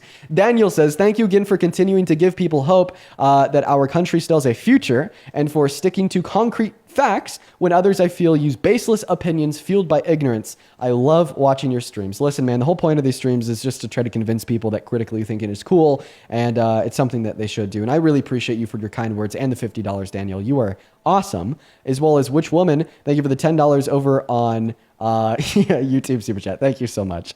As well as April, thank you for the $10 on PayPal. Thank you so much, April. Zachary and Ashley, I appreciate you both for the 5. Then another Danielle, thank you for the $15 over on Venmo. Danielle says, get you a burrito, man. You're doing great work. Dude, I've been eating like burritos like every single night from like Qdoba, Chipotle, and a handful of other places recently. So I actually really appreciate you for that. It is going to go towards a burrito. Let's show some love to Danielle down below. As well as Oscar, thank you for the $11 and the 11 cents on Venmo. Oscar says, I know that the Trump supporters rage quitting might be frustrating for you, but it's so satisfying to watch. You know what? As long as it's satisfying for you guys, I'm okay with it. But it does frustrate the hell out of me. As well as Weston, thank you for the $15 over on Venmo. Thank you so much for the love, Weston. Show some love to Weston. As well as Brittany and Miranda, I appreciate you both for the $10 on Venmo. Zoe with a 5, Kyle with a 5, and then Marilyn and Jenna with a 2. Thank you guys so much for the kindness. We are all cut up. If you're watching and you want to support me, you can find me on Venmo and PayPal in the link tree in my bio on TikTok, as well as Venmo and PayPal in the pin message of the YouTube. Anyways, Richie, I'm going to go ahead and send you an invite to unmute if you want to take it away and tell us why you support Trump. Love to hear you. All right, man. Yeah, so I would just say that I wouldn't say that I support everything he does, obviously. I'm 34. I don't think there's ever been a president in my lifetime that I've supported that I've actually like agreed with more than I disagreed with. I think we've had a very poor representation in my lifetime and probably in my parents' lifetime too. So I try to just look for the things where I can agree and find that he has done some things that I agree with, like trying to get a peace agreement between Israel and Hamas. Like I think that if the agreement that they got in today holds, I would give him credit for that. Okay. Yeah, listen, man, if he was able to like successfully negotiate an end of like Israel's terror on Palestine, right? That's definitely not going to make me sad. I'd be happy. I don't like know if like we could say that with certainty yet. You know, like Israel was really dropping bombs on like Gaza this morning. And you know, I think that Donald Trump's rhetoric and actions in the last 8 months of his presidency has fueled the ethnic cleansing of the Palestinians. You know, like when he like did a press conference with Netanyahu and just like straight up said that he wanted to go into Palestine and, you know, finish the job, ethnically cleanse the rest of the 2.1 million Palestinians and then build a Riviera for Netanyahu on the land. I agree. I disagreed with him saying that. I disagreed with him getting involved by bombing Iran. I disagreed with... I would say, like, since he's been elected, I've disagreed with him a lot more than I've agreed with him, but I still support him. And, like, my hope is basically that by the time why do you support him? Also, just real quick, Gideon, appreciate you for the $5 over on YouTube Super Chat. Good to see you again. The Discord is, the join code is just my name. Dean, go ahead. Important holiday to celebrate our heritage, because that was really the reason why it became a national holiday in the first place. It really didn't have as much to do with Columbus as a person as it did with making Italian Americans feel a part of... I don't know. I don't think that Columbus Day is celebrating Italian heritage. I think that it's celebrating conquest, genocide, and and killing of indigenous Americans. You know, I don't know. I'm not a big fan. I'm not like really a big fan of like celebrating, you know, like the individuals that were responsible for like such great atrocities. You know, like Columbus, like objectively was a bad man, right? He was a nightmare creep for like so many reasons. You should like really look into Columbus. Just objectively, like a total like terrible person. So it's like, I don't know, if we want to like take away, you know, Columbus Day, I think that's completely acceptable. Also, I didn't know that he was Italian. I thought he was Spanish. Right. Plus, that seems like a pretty small like virtue signal. That just seems like it's virtue signaling like conservative like talking points compared to like actually doing anything beneficial for the future of this country. You can make that argument, and I'm just going to say, as far as like the history of why they made it a federal holiday, it was because Italian Americans were hugely discriminated against. Like there was, you know, the largest lynching in American history was against Italian Americans. They made that holiday to try to help Italian Americans feel a part of the United States culture. Now, if you wanted to get rid of Columbus Day and give it to another Italian American, or to make it Italian American Heritage Day or something like that, I could be on board with that. Wait, one second. I'm so sorry. So it's a myth that Columbus is Italian. That's not true. He sailed for Spain, but he was born in an Italian colony. No, according to, let's see here. I've seen all these. There's a lot of discrepancies. According to DW, so apparently, like a group of Spanish scientists are claimed that he is a Sephardic Jew from Western Europe. So he's apparently, quote unquote, and that they have research to demonstrate that it's true. He was Spanish. And I thought that they also like sailed for Portugal. He didn't sail for Spain. I thought that he sailed for Portugal. I don't think that's true. And even if he is Spanish, the point of the holiday was to give the Italian Americans something to celebrate. So like I said, if they wanted to get rid of Columbus Day and just give it, like make it into Italian Heritage Day or something like that. Yeah. So I'm just going to be honest, man. Do you have like any real reasons to support Trump as president, or should I move on to the next guest? Because I'm not going to be honest. It doesn't really sound like you do. That's all right, man. You could move on. I appreciate you having me on, though. Thank you. All right, we're going to move on to the next guest. Hop inside of that queue if you happen to be an American adult that supports Trump as president. We are just looking for MAGA. We're just looking for MAGA guys. We're going to go to get that next guest, Charlie B, loaded up into the box right now. As well as, let's see here, Daniel. Thank you so much for... Hi, Dean. Hey, what's up? Can you say hi, please? Oh. Just say hi, please. Okay, just you say sound hi. really young, so unfortunately I'm going to move on. Daniel, appreciate you for the $5 over on Venmo. As well as William, thank you for the $25 over on Venmo as well. Let's get 250 William W's down below in that chat. William with the $25 says absolutely inspirational. You were thoughtful, informed, relentless. Okay, wow, really loud background noise. I do apologize, William, with the $25. I do really appreciate you for your love, as well as your incredibly kind message. Thank you, William. And then Kate, thank you so much for the, let's see here, $10 over on Venmo as well. Show some love to Kate down below in that chat. Kate with the $10 says, give me a moment here. At first, I thought it was dumb to be debating 18 through 20-year-olds, but then I sat with myself and I realized that this is how we change the course that we're on. It is. We need to be talking to everybody, you know? As well as Katya, thank you for the $10 on PayPal. Samuel with the $5 on PayPal, and Adrian with the $6. And then Daniel with the $5 says, I love you, but Columbus Day and St. Patty's have always been essentially just celebrations of Italians and Irish in America. I'm not like familiar with the background of it whatsoever. I just know that I'm not like a big fan of the man of Columbus. So if like there's background to the connotation of the celebration of like Columbus Day, for instance, I don't know it, and I'll admit that. But we're going to go to move on to the next guest, guys. Hop in that queue if you're an American adult that supports Trump as president. We'll get you loaded up in here. We're just looking for that next guest right now. And then also Jacob, thank you so much for the 20 Australian dollars on Super Chat. Jacob says, hey, as an Australian, I'm sad. Since World War I, Australia and the U.S. have stood mostly together in science, battle, and politics. The U.S. has drifted from the ideals of democracy and is advocating for all its people. Keep up the good fight. Yeah, man. Australia has been making some great strides recently, especially in recognizing Palestinian statehood. I think that's great. I really wish that the U.S. would follow. What's up? Do you support Trump? Hey, what's going on? Not too much, man. Are you MAGA? I did vote for him. Do you still support him today? It's 50-50.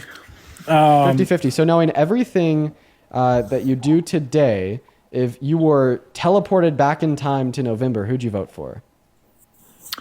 I think I would have been neutral on that side. I think when I saw a lot of the, Kamala's debates and everything she was going with, Can I just have an answer to the question? Who'd you vote for? I would have been neutral. I don't think I would have voted. All right. Unfortunately, we are just looking for people that affirm that they would have voted for Trump. We're going to move on to the next guest right now, guys. Go to put a me with your age down below in that comment section if you are MAGA and you do want to come up here and debate. As well as R. Thank you so much for the $20 donation on PayPal. R says, instead of an anxiety pin, get yourself a devil's lettuce pin.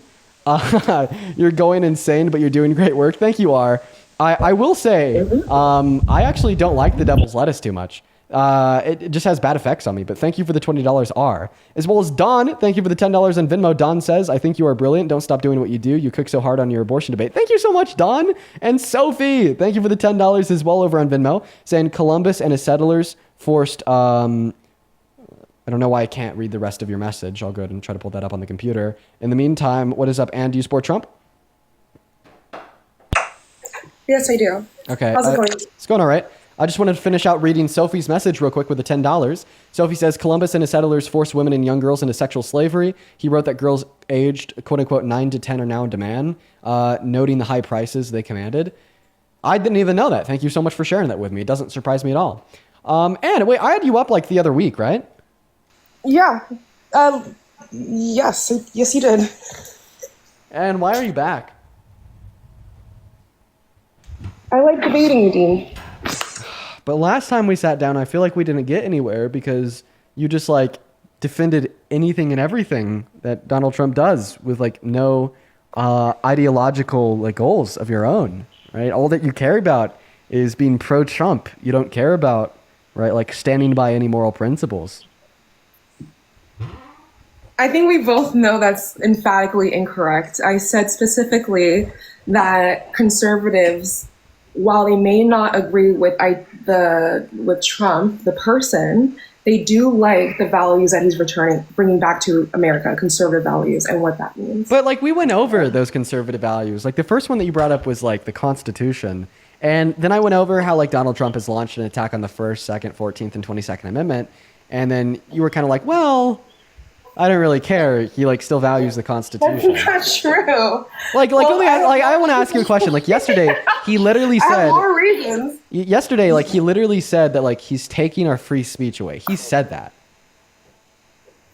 I have more reasons for you. But do you still defend the proposition that he's reinstituting a value of the American Constitution, considering that yesterday he literally said that he's taking our free speech away? I don't remember. Okay, so.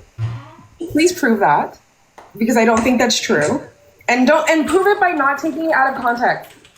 Actually, the only context. I just want to clarify. The only context that would change the sentiment of his statement would be if he followed it up by saying that he's kidding, right? Because any context to the statement, we took freedom of speech away, right? Would be apart from the fact, oh, haha, I'm joking, right? Wouldn't make it any better. But let's go and listen to it together.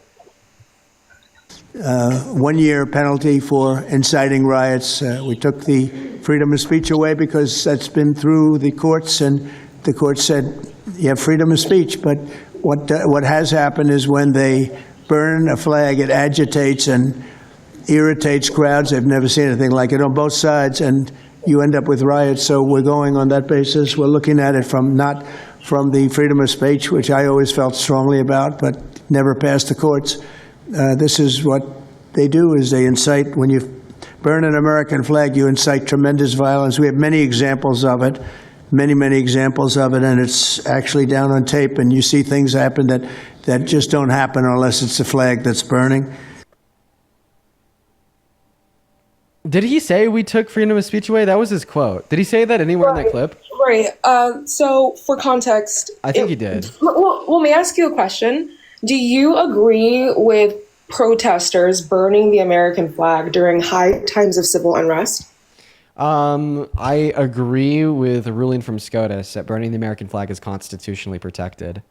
So, I mean, I think if it's like done like safely, like sure. Like So during high amounts of civil unrest, even though what you said is true, do you think that there are certain actions citizens can take that may escalate that civil unrest? Yeah, like for instance, like speaking the truth. Like burning the flag? Well, I mean, burning the flag in of itself could escalate civil unrest, as just like showing up to a protest to begin with could escalate civil unrest. So do you think that it'd be okay for the Trump administration to like ban people from protesting altogether since protests escalate civil unrest? No. Oh, okay. So you actually don't think it's okay for Donald Trump to infringe on the Constitution in an attempt to ban things that we have a constitutional right to engage in, even if those things can aid and abet in the escalation of civil unrest, which would include protesting to begin with, and in some circumstances, I'm sure, burning the flag. Correct. I do not agree with I do not agree with any president, not just Donald Trump, any president that would infringe on the Constitution. Okay. But do you concede that he's not like pro-Constitution? No. So then what do you call Executive Order number 14160? Is that the executive order that we're talking about now? No, it's a completely different one that I think is just much more clear. Okay, we can talk about that one. I wanted to bring up that's the one that that's the one that tried to violate the 14th and take birthright citizenship from the children of undocumented immigrants. That was like clearly a violation of the Constitution. Again. That was returned back to the courts. Right, because it was unconstitutional, which exactly proves my point. It is. We have checks and balances within this country. Right, and even the checks and balances agree with me that his executive order was unconstitutional, which proves my point. Okay, Abraham Lincoln was also considered unconstitutional, was unconstitutional, excuse me, when he, without due process, allowed certain Confederate soldiers to be arrested without due process. The due process came under the 14th Amendment. Well, the 14th Amendment was ratified in 1865, marking the end of the Civil War. So, like, actually, at the time when these like Confederate soldiers were like arrested, I don't even know if due process existed. Due process absolutely did exist. But it was like codified in the 14th Amendment, which was the end of the Civil War with its ratification in 1865. So it's like, I don't even know if we like technically had constitutional due process before then. It was still considered a standard to have at least hearings whenever you throw someone into prison. Right, I'm sure. That was done in. So are you saying that both Trump and Abraham Lincoln are unconstitutional, conceding your original argument that Donald Trump is pro-Constitution? Well, what I'm saying is, to some degree, depending on the time and depending on who's in Congress, it is very easy to label someone unconstitutional, or the president when they belligerently and intentionally violate the Constitution, like Trump did, right? Right, like putting people into prison without any hearings during time of war. Another example, there are plenty of presidents that have done that. Actually, including Trump. But so I just want to clarify. What do you think? I'm just letting you know that it's not. He's not. I have a question. I actually want to ask you this question. What do you think makes Donald Trump pro-Constitution? Because he's a conservative. But like, what about labeling himself as a conservative makes him pro-Constitution? Conservatives believe in the preservation of the Constitution, of law and order. Wait, could you please like give me like one clear example of Donald Trump attempting to preserve the Constitution, the same way I could give you clear examples of him attempting to overthrow it, such as how he did with like sparking the insurrection at the Capitol on J6, then launching his fake electorate plot to coup and rig the election, such as in December of 2022 when he just said he wanted to terminate the Constitution, including all of its rules, regulations, and articles, or the violations in which we've already gone over, including the 1st, 2nd, 14th, and 22nd Amendment. Like, can you please give me like a handful of like clear examples of like Donald Trump fighting to preserve the Constitution?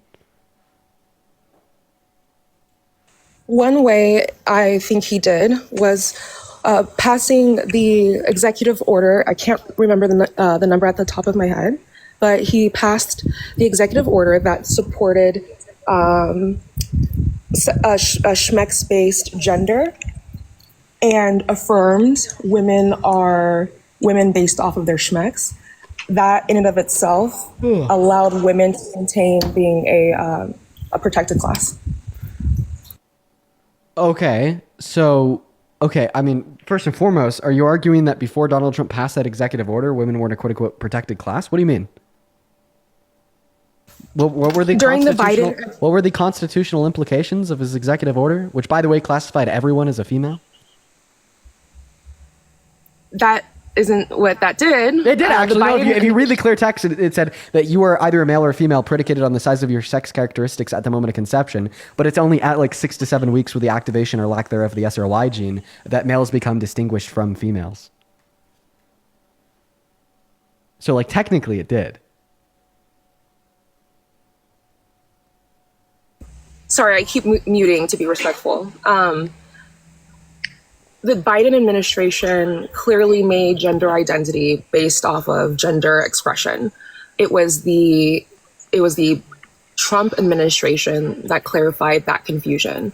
To me, that clarification absolutely protects women's constitutional rights and access to certain things in education versus when I would say that's one example. By clarifying can you like justify? Can you give me like a couple instances of like the abuse of like women's constitutional rights and protections like prior to Donald Trump's executive order that were like stopped by Donald Trump's executive order? Just so I could like understand your position. I would argue that one example. Yeah, I'd argue one example was Title IX. In Title IX, there's different resources that are given to schools, and if they receive any federal dollars, there's certain how do I say this? According to Title IX, there's certain ways they're allowed to treat the different sexes on campus. One of the ways in which the Biden administration made it very difficult for women who accused other boys on campus for, let's say, rape. They didn't have any hearings. A lot of times these processes were incredibly bureaucratic. Women were not being heard on campus when they were SA'd. And Title IX very much, well, at least if you use a strict reading of the law, Title IX explicitly states that there should be hearings, there should be, there's a whole bunch of stuff that should be part of the process. The Biden administration also. Wait, no, we're gonna start on that first point. First of all, Title IX is not the Constitution, so the point's just dead in the water.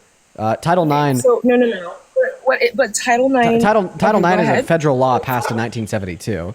So, like, just the point as a whole should just be completely dead in the water. Because I asked you for examples of, like, infringements on women's constitutional rights. Title IX is federal law, right? So, already dead in the water. But then even if it's not dead in the water, which it is, because I asked you for an example of Donald Trump protecting the Constitution and you can't give it to me, I don't even really understand the point that you just tried to make. I wasn't tracking at all. Title IX, it just prohibits sex and gender-based discrimination, which is something we should agree with, right?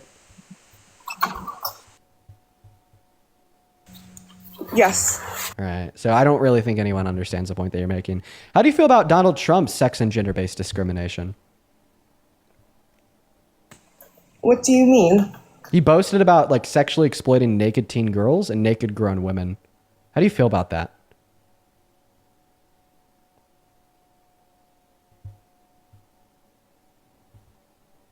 Nothing? Okay, hi, sorry. How do you feel about that? Like when he went on Howard Stern's radio show and like openly boasted about sexually exploiting like naked teen girls, naked women? Again. I think like if it's you care about like women's rights here and you like you want to like keep like men quote unquote out of women's spaces, how do you feel about the man that you support as president boasting about sexually exploiting naked girls and naked women in their private spaces? I think when you're talking to Howard Stern, you go onto Howard Stern intentionally to say provocative things. Okay, so he went on there to intentionally like share facts about the things that he's done that might be provocative? No. What I'm saying is what he said was distasteful, sure, but I would argue that that was an environment that was intentionally made for that type of lewd talk. Just like in this conversation, you and I are having a political conversation. Whoa! I'm going to interject here. Okay, even if that's right, even if like the Howard Stern radio show is just an environment, it doesn't change. No. Listen to what I have to say. Even if you're right, and even if like the Howard Stern radio show isn't an environment created for like predators to talk about how they're predators, I don't think that this makes predators talking about how they're predators like any like less wrong. Like for instance, like like on the dark web, I'm sure that there's about a billion like online web forums where like predators will get together and like talk to one another. Now, if like the FBI were to conduct like an investigation into these dark web forums and like identify like the different predators like exchanging like private information detailing like their guilt for engaging like sexual related crimes, like I hope that your gut reaction wouldn't be, well, we actually shouldn't charge any of these people with their sexual related crimes because they were sharing that information in a space that they felt comfortable to share it in. Like that kind of just makes no goddamn sense and makes you sound like really sympathetic to like child exploitation. Right, and to be clear, no, I wouldn't agree with that, right? That is something that is a clear lapse in moral character. I'm not, and I was trying to say, I am not condoning that type of lewd talk. Well, it's not just lewd talk, it's an admittance of sexual exploitation of children. Why are you like trying to use like sanitized like phrases and words to like trivialize like these actions? It's not just lewd talk, it's an admittance of child sex exploitation. Have you, are we talking about this imaginary scenario, or are we talking about Donald Trump on Howard Stern? We're talking about Donald Trump and Howard Stern. Right. So if you want to play I can play the clip, actually. If it's worth... How about I just play it for you? Or you can do that, too. We can do it together. Dude, where's Gideon? I wonder if Gideon is still in here. I wish that maybe Gideon could join up and, flame you as well. Let's go. That's a bit racist, don't you think? A white tea man saying he wants to flame a black woman. You see how identity politics? You see what that does? Well, I mean, I actually said I wish that like Gideon could be in here to like flame you too. But no, I don't think that there's anything racist about what I said. But no, it is, right? You see, exactly. Just like how you just said that comment, and someone could take that out of context and say, wow, look at this white tea man with all the racism in the United States telling a black woman he wants to flame her. Couldn't you also see that someone could take what you just said and use it as an opportunity to, as evidence of your racism? Do you notice that in like a crowd of like over 20,000 people, the only person that attempted to do that was you? I'm sorry. I don't think I speak for Anne Shirley, not for the 25. Well, I'm just like saying, like you're trying to say, oh, Dean, the left is so crazy. They're going to take your words out of context and try to paint you to be racist. The only person that tried to do that was you.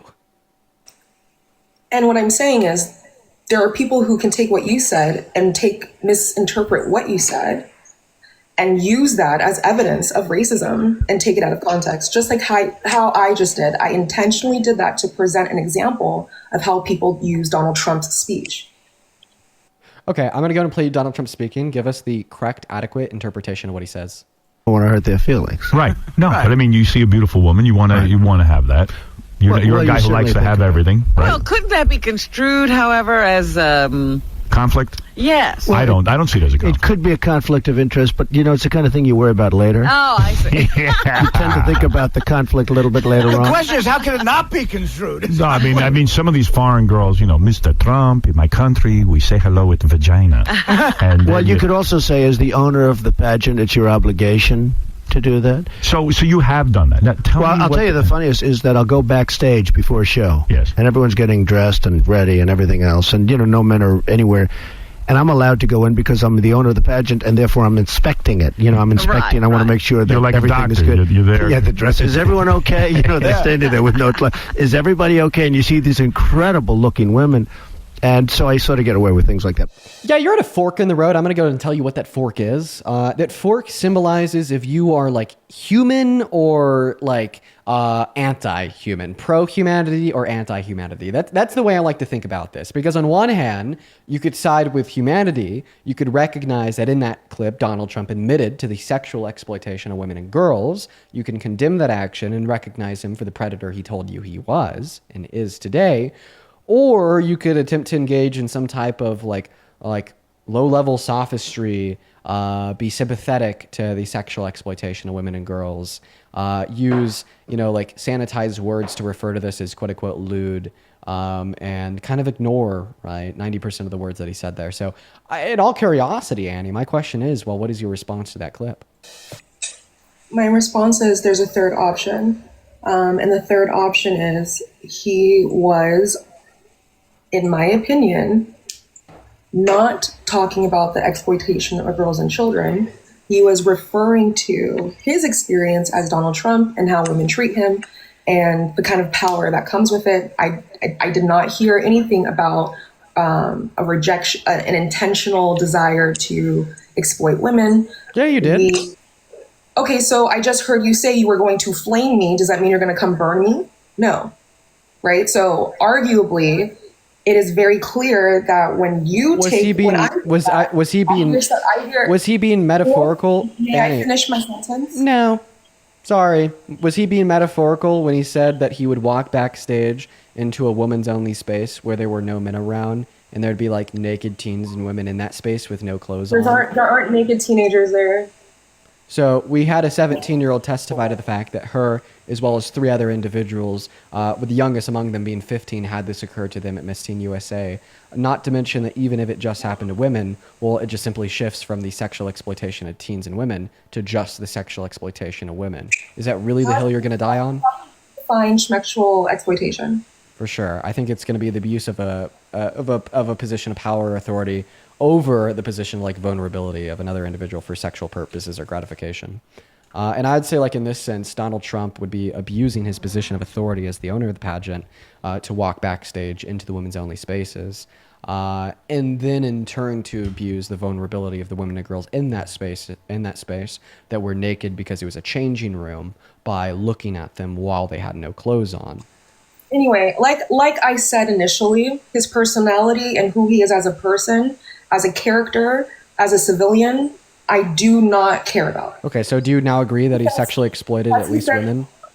I am not here to say that. I told. Oh, I'm sorry. If you're not here to like come to terms with the hard truths, then leave.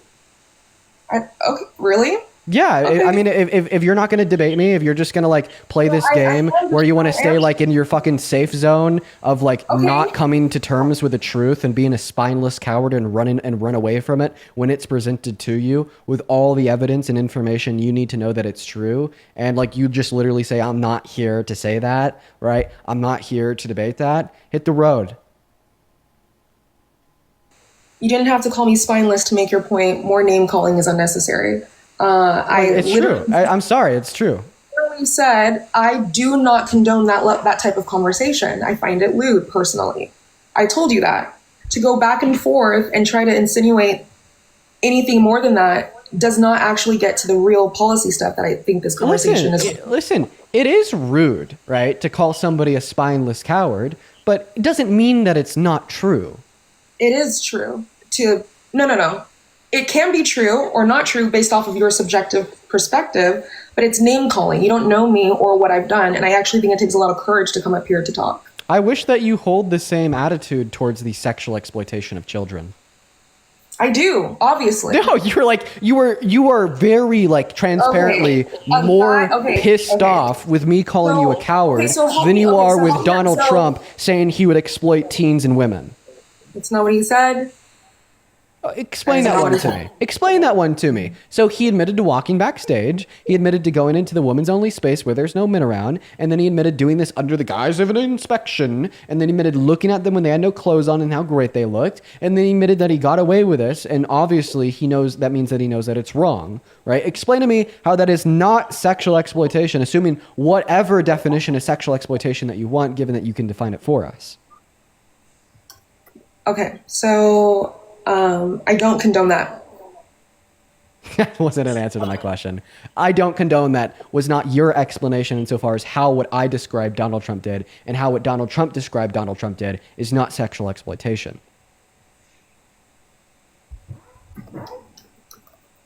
Okay, while you're looking up that, I'm going to go and thank a couple people. Rocky Mountain Woman, thank you so much for the 50 Canadian dollars over on Super Chat. Let's get 500 big W's for Rocky Mountain Woman down below in that chat. As well as R, thank you so much for the $10 on Super Chat saying live seen an interview. Stephen Miller said Trump had the plenary authority regarding displaying to deploy the National Guard troops. What are your thoughts on this? I think he slipped the fuck up and he had an earpiece in and somebody told him to shut the hell up because then he started acting like he was glitching out. Fuck Stephen Miller. He's a goddamn fascist. I hate that guy so much.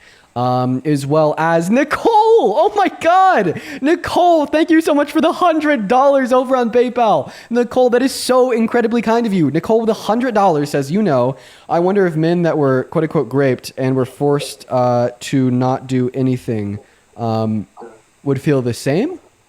Nicole, I'm not going to lie. I don't know if I understand. I'm not sure if I understand your question. If you want to word it in a different way, feel free to. She's asking you if real victims of SA would agree that this is a form of SA. Oh, okay. Well, the answer to that question would be yes. But thank you for the $100, Nicole. That is incredibly kind of you. Well, it's Anya. Thank you for the $15 as well over on Venmo. 14 minutes ago, Anya says a federal judge appointed by Trump in Oregon also found Donald Trump violated the 10th Amendment and infringed on the rights of the states by trying to deploy the state's National Guard. You know what, Anya? I'm familiar with the ruling, but I didn't think about the constitutional repercussions of that. So I appreciate you for informing me. As well as Avery, thank you for the $5 over on Venmo. In 24 minutes ago at this point, but thank you so much for the $50 over on Venmo, saying thank you for speaking the truth about Columbus. There's so many better Italians to be celebrating than somebody who might not actually be Italian and committed horrible atrocities against the native people. It is shameful that we celebrate him at all in this country. Well, Chelsea, I really appreciate you for the $50. Let's get 500 big Chelsea W's down below in that chat. And then one more here. Barbara, thank you for the $25 on Super Chat saying that she doesn't like name calling, but she supports Trump name calling every single day. I don't even think spineless is a good enough, is enough. Thank you so much for the love, Barbara. Okay, yeah, go ahead and take it away. Thank you so much for the $25, Barbara. You are fantastic. Again, to be clear, Howard Stern is a shock jockey. This was his whole thing. This is the whole point. When you go onto Howard Stern, you should expect that he's going to intentionally provoke and say certain things in a sexualized context. Donald Trump saying what he said was lewd, and I don't agree with that behavior. I think real sexual exploitation of girls and women is how Title IX. Did you just say real sexual exploitation of girls and women? You sick person. Oh my God. Yeah. Is perving on them while they're naked in a dressing room not enough for you? Is that not real sexual exploitation? You fucking weirdo. You fucking ultra mega weirdo. What the hell are you saying? You should be embarrassed. Have some shame for saying this shit in front of over 20,000 people. Feel some goddamn shame for saying such disgusting shit, dude. Okay, if we as a society cannot come together in unity and agree on the basis that perving on naked 9-year-old girls is sexual exploitation, then we are fucked. Then we are like, I'm sorry. They were 15, 16, and 17 compared to 9. I guess age really changes everything for unconsensually looking at the naked body of a teenager. So how do you know that was the event? How do you know what he was talking about on Howard Stern was the the teen pageant? How do you know? Okay, well, first and foremost, by asking this question, you'd be suggesting that if you did this to adults. How do you know what that was? Can I answer your question? Don't worry, I'm going to get around to it.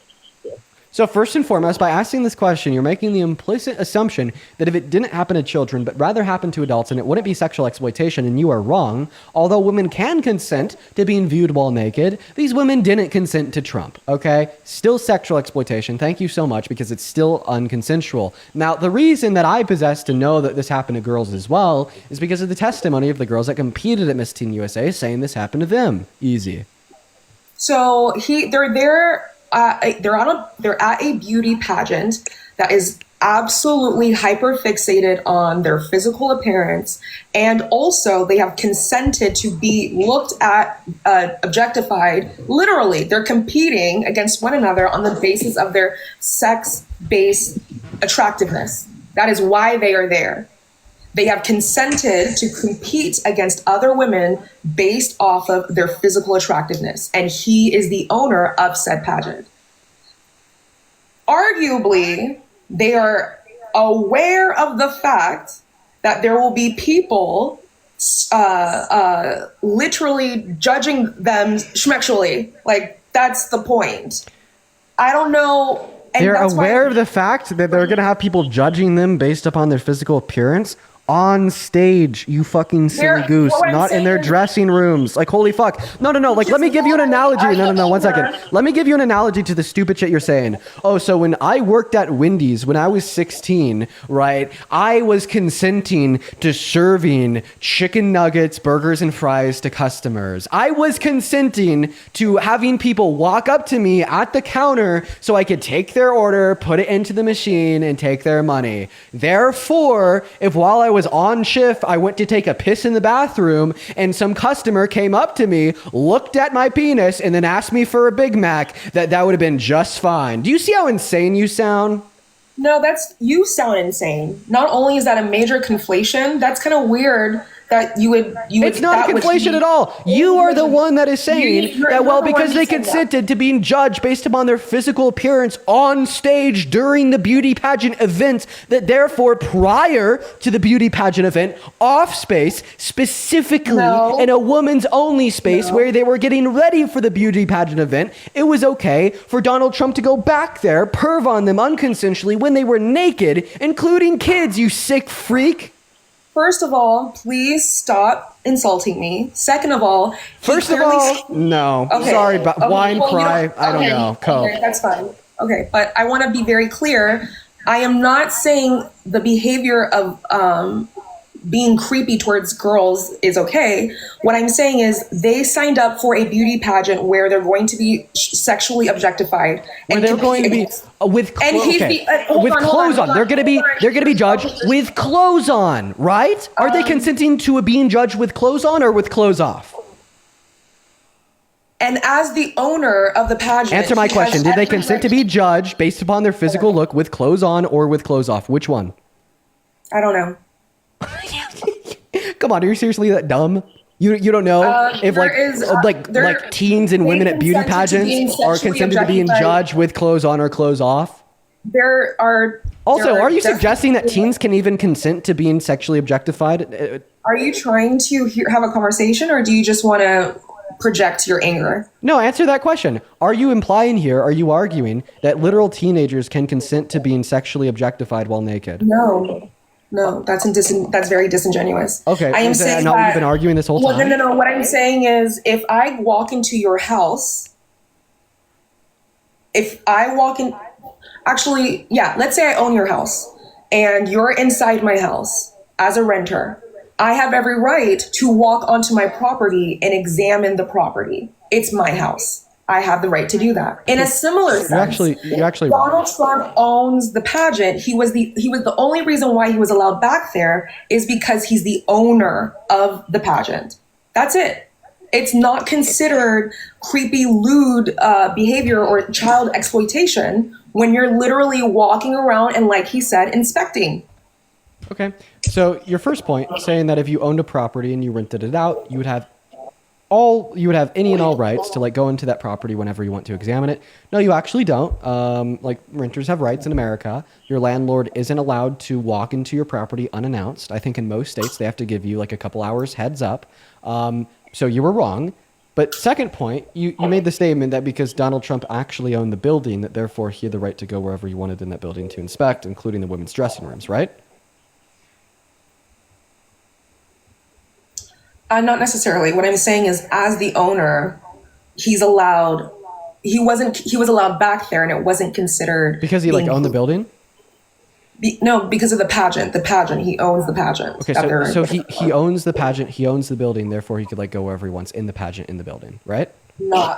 What I'm saying is, you're insinuating that he is a creepy child. No. I'm not asking what I'm insinuating. I'm asking what you just said. Are you saying that because he owned the pageant, he owned the building, that therefore he could go wherever he wanted in the pageant?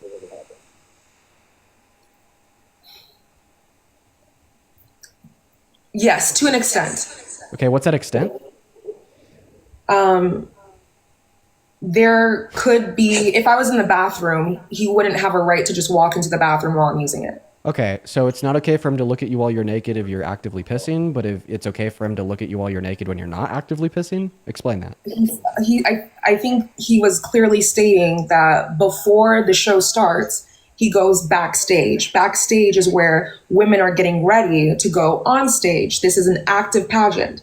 He is the only person who's allowed back there when women are getting ready because he owns the pageant. Okay, so you're saying that he is allowed because he owns a pageant. Okay, so if I own a business and at this business I have like women as employees and like one of these women were like using the bathroom inside of the business, would I have every right to go into the bathroom while they're using it to look at them because I own the business, I own the bathroom, and they're my employee?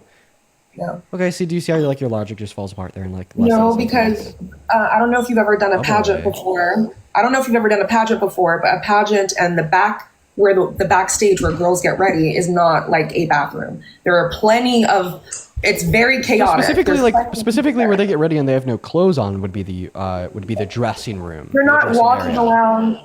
Okay, but it's a big area where you have girls, their managers, and everyone in between that's helping them prepare for the show. But every person in that space is a woman because they're naked.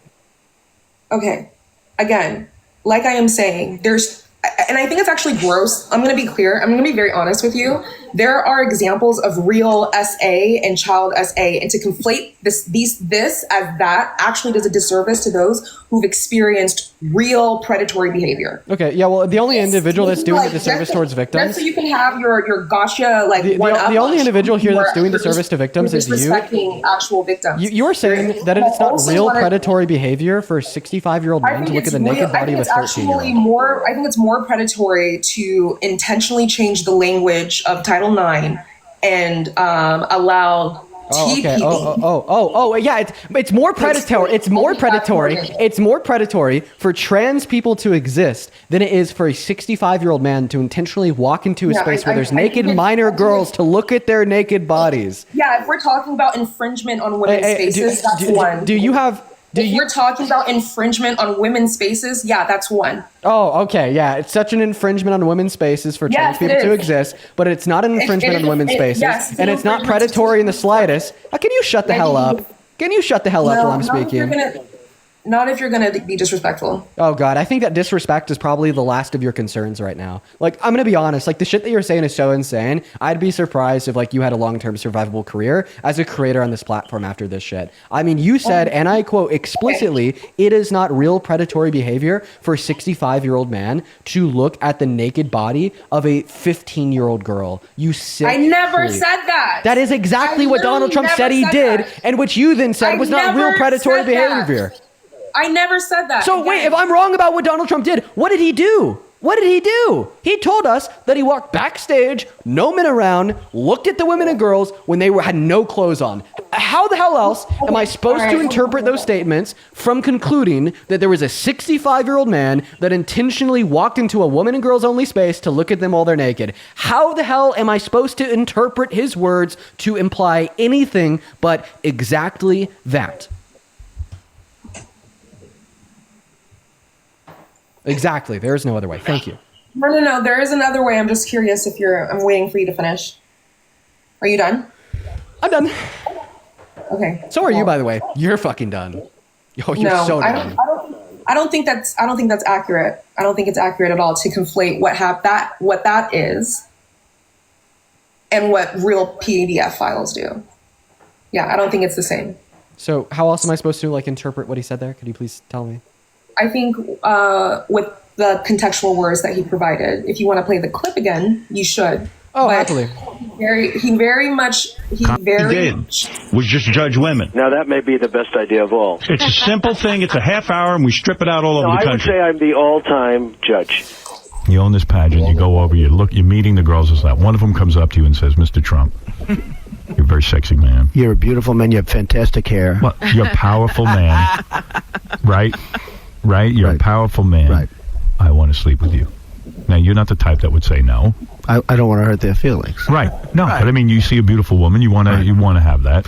You're a guy who likes to have everything, right? Well, couldn't that be construed, however, as Conflict? yes? I don't see it as a conflict. It could be a conflict of interest, but it's the kind of thing you worry about later. Oh, I see. You tend to think about the conflict a little bit later The on. question is, how can it not be construed? No, I mean, some of these foreign girls, Mr. Trump, in my country, we say hello with vagina. And, Well, you could also say, as the owner of the pageant, it's your obligation to do that. So you have done that. Now, I'll tell you the funniest is that I'll go backstage before a show. Yes. And everyone's getting dressed and ready and everything else. And, no men are anywhere.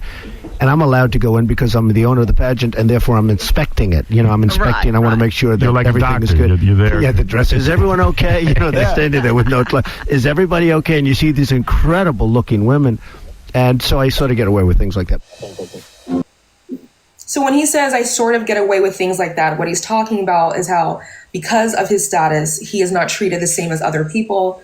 He is, again, they were talking about judging women's bodies. These are women who signed up to literally be judged on the basis of their bodies. It is not the same as a child who doesn't have the capacity to consent. What we're talking about are women who are choosing to be judged on their bodies. We are also, I don't know if you can hear it, but he's talking about certain things in jest, right? He's talking about how women throw themselves at him. This is lewd conversation on a show called Howard Stern, where they intentionally try to get shock value statements. And I would argue that what he is talking about is he's allowed to go backstage, unlike other people, because he's the owner of the pageant. He did not say, I intentionally tried to take advantage of women. He didn't say anything other than he's allowed access to other places. Ashley, thank you for the $10 on Venmo, saying, as a real victim of SA, fuck this guest as much as possible. We don't gatekeep sexual abuse. She is disgusting. Thank you. Angelique with $5 on Venmo. Even doctors who will inspect your entire naked body give you the decency to leave the room so you could change into the gown. This girl is crazy for defending Trump. Thank you. Sarah with the $10. As somebody who is essayed in a place I was supposed to be safe, this guest is disgusting to say that he had the right to do that. I'm sorry that happened to you, and thank you for the $10.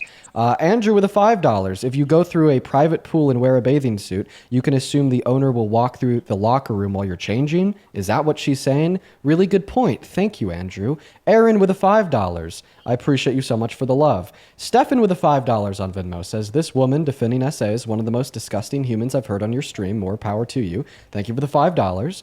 Emily with the $5 as well. Thank you so much. Emily says, it makes me sad as a woman of color, seeing a woman of color so deep into the MAGA misinformation that they support white men acting against them. MAGA men cling to them like catnip to justify their sexist, racist policies. Gabrielle, thank you for the $2. Maze, thank you for the $1. Tylee, I really appreciate you so much for the $10 over on Venmo as well. Shelby with the $5 says, please, quote unquote, please stop insulting me as I try to justify sexually exploiting minors, you meanie. I'm laughing because you're fucking right. That is insane. That's what's happening. Sandra, thank you so much for the $10. Ray, thank you for the $10 as well. Ray says, is she basically saying that they were asking for it? That is kind of what she sounds to be saying. I mean, let's just dissect what Annie's words here on this subject. She's saying that while the women and girls, they wanted to be there, and they wanted to be judged based upon their physical appearance on stage by a panel while they're closed. Therefore, because they wanted to be judged based upon their physical appearance, consensually on stage with clothes on by a panel of judges, that therefore they were asking for Donald Trump to unconsensually look at them while they're undressed with no clothes on. I would also like to thank Angeline. Thank you for the $20 over on Venmo around 15 minutes ago. Thank you for the love, Angeline. Katie with a 10. And then Dara, thank you so much for the $25 as well. Thank you, Dara. And then Sierra with a $10 saying, Chef Dean Cook, thank you so much for the love. I'd also like to thank Nicole. Thank you for the $25 over on PayPal. Show some love to Nicole. Nicole says, seriously, as a black woman, this woman is so embarrassing. All caps. Then thank you with 3 U's at the end of thank you for doing what you do. Well, Nicole, I really appreciate you so much for the $25. That is incredibly kind of you. Thank you for your kindness. As well as Vesna, thank you so much for the $50 over on PayPal. I appreciate you for the love, Vesna. Vesna with a $50 says, she's saying women are quote unquote asking for it by being contestants without saying it. She's absolutely deplorable. Well, Vesna, I really appreciate you so much for the $50. That is incredibly kind of you. I would also like to thank Sweet. Dude, thank you for the $80 over on PayPal. Thank you so much for the love. Sweet. Let's get 800 sweet W's down below in that chat. Sweet with the $80 says, I'm a small business owner. By the use of my business, a man came in with a gun, zip ties, and raped me. Oh my God. I'm so sorry that happened to you. Jesus Christ. They go on to say, all she is doing is victim blaming. Thank you for standing up for me in all women's rights. I'm saying that's what Donald Trump is saying. So why would he say that? Stop conflating the two.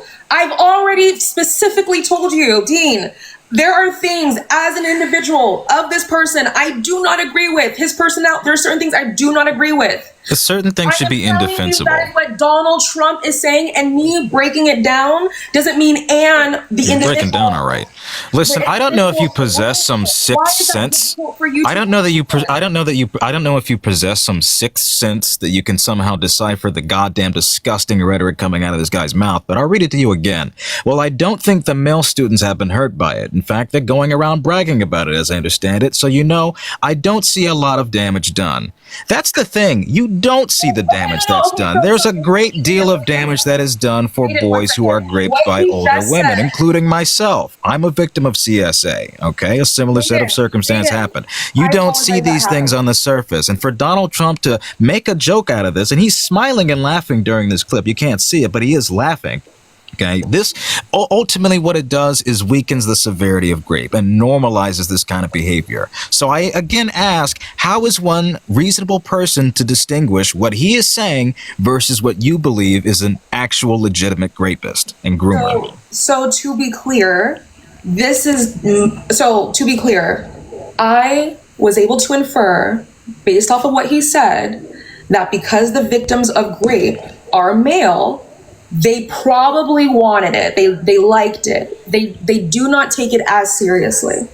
That was my inference from that. Okay. Then why didn't he start by saying, I think it's a bad thing? Because he doesn't think it's a bad thing. He doesn't think it's a bad thing. Why would you right. Mind you, he doesn't know any of these boys. Wait, why he's never spoken to these boys. He's concluded that they enjoyed it. So do you real quick, I'm just going to go ahead and cut everyone Donald off. Trump is not the only person who thinks that young boys having sex with their teachers is not really great when it is. Do you still support and defend Trump as president, even though you just said that you think he doesn't think that raping young boys is wrong? I've already said this in 1,000 different ways. There are things that Try 1,001.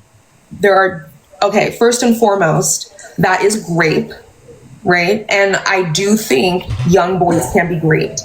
I would hate for my son to experience that.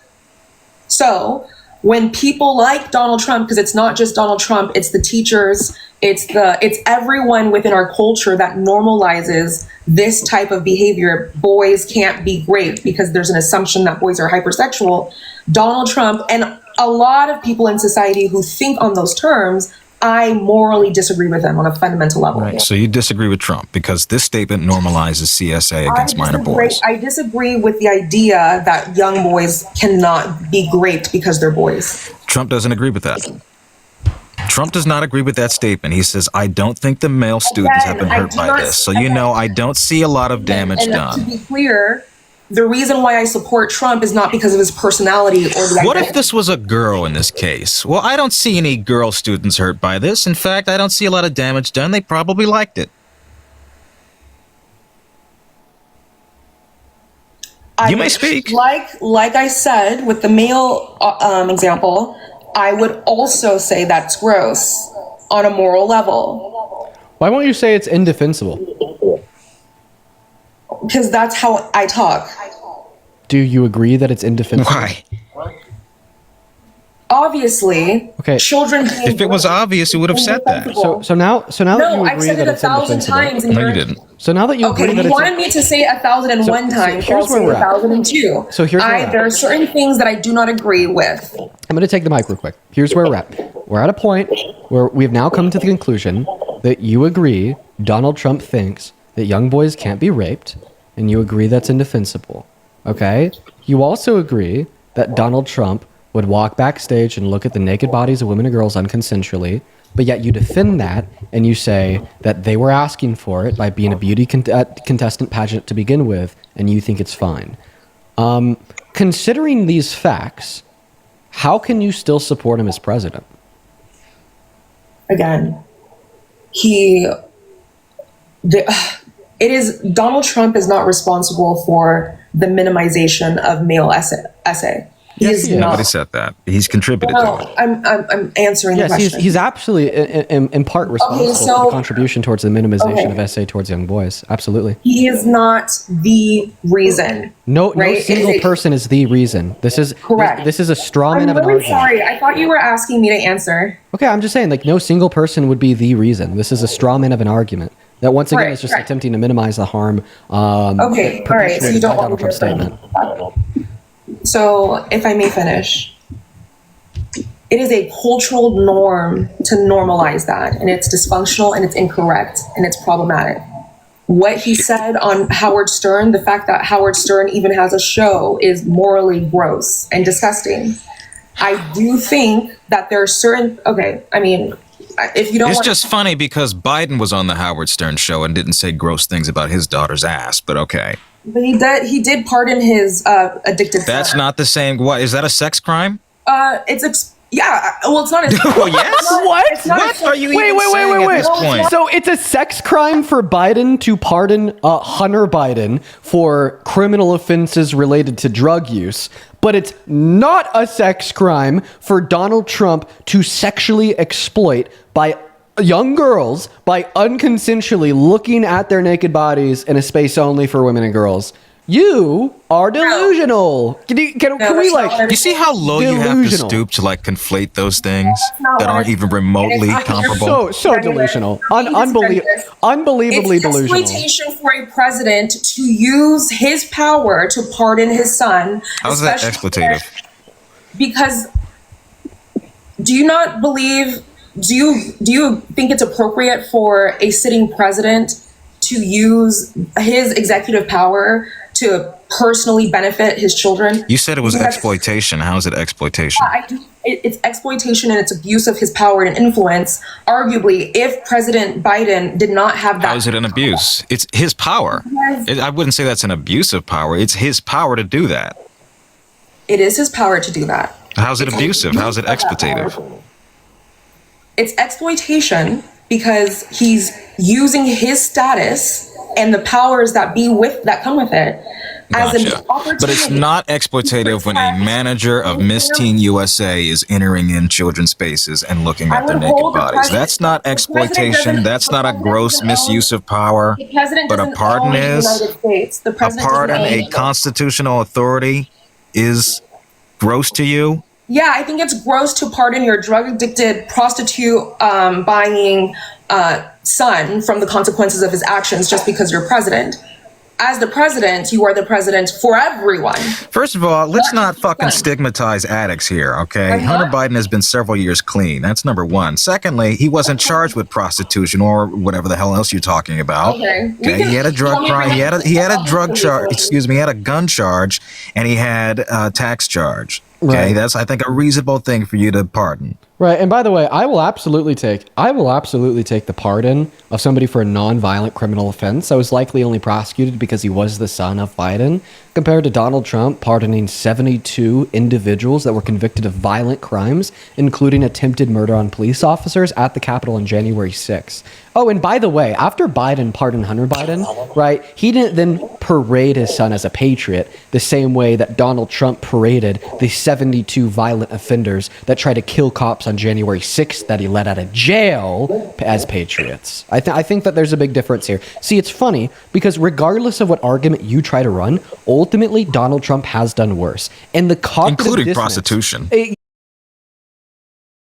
Yes, including prostitution. And the cognitive dissonance that it takes for you to stand 10 toes down on these silly little convictions, right? When Donald Trump has done 10 times worse in every single conceivable circumstance is insane. Would you find it worth impeachment if Donald Trump used his presidential powers to pardon his son in the same exact way? No, you have the right to pardon people. That'd be like the least bad thing Donald Trump has done in the last 8 months. Really? So you wouldn't think it's an abuse of his presidential powers to pardon his son, but it is an abuse of power for him to walk Can away. you explain what abuse of power is at hand when Biden did that? Right, like even like when I'm like describing, even like when I'm describing like Donald Trump's pardon of the J6 rioters, I never call it an abuse of power because he's full within his constitutional executive authority to pardon. It's wrong, right? It's not an abuse, right? It's not an abuse of his power. It's just wrong for like many other reasons. Okay, it's an abuse of. Okay, let me. What statute is he violating in doing that? Yes, I know law is your strong suit. Like I said, he absolutely has the power to do this. That's the beauty of the president. Okay, so it's not an abuse. But it's an abuse of his power when he's using it for nefarious intentions. It's not nefarious. I'd say politically charging a president's son is nefarious, as Trump is doing right now with Letitia James, with James Comey, with Justin.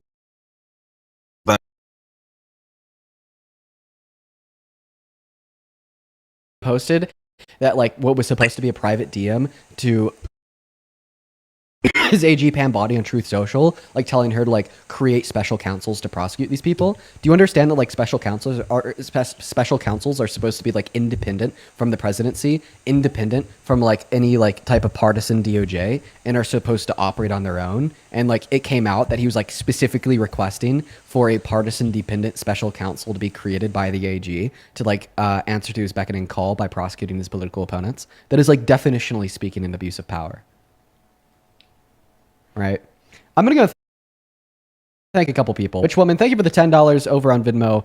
I appreciate you for the love, as well as Casual Cow. Thank you for the $10 as well. Casual Cow with the $10 says, stop dodging the question or trying to pivot away. Your whole argument was to minimize what Trump said by saying it is normal for others so you can maintain your cultist mindset at the expense of victims. You know what, Cow? You fucking cooked. That's why I'm reading these off, because you guys are fucking cooking today. Holy shit.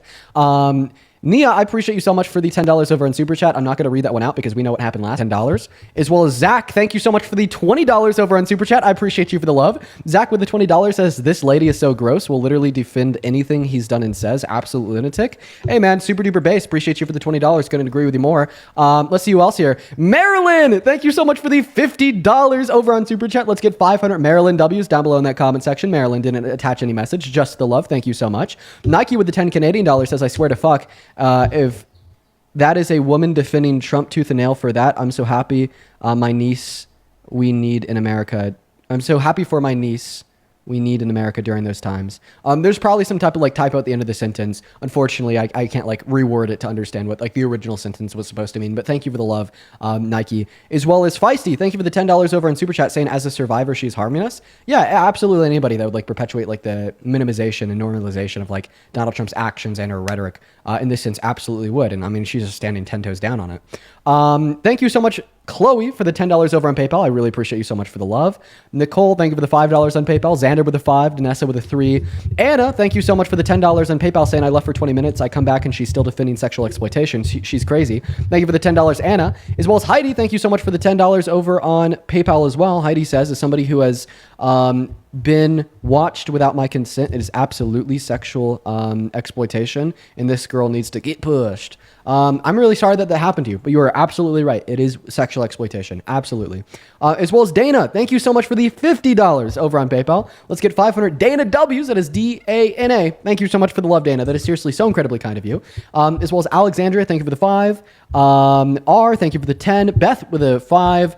And then Dylan with the $10, just to tell her that she's a horrible human being, and I feel bad for her friends and family or anyone that she's ever known or interacted with. Well, I appreciate you for the $10. Sam, thank you for the $16.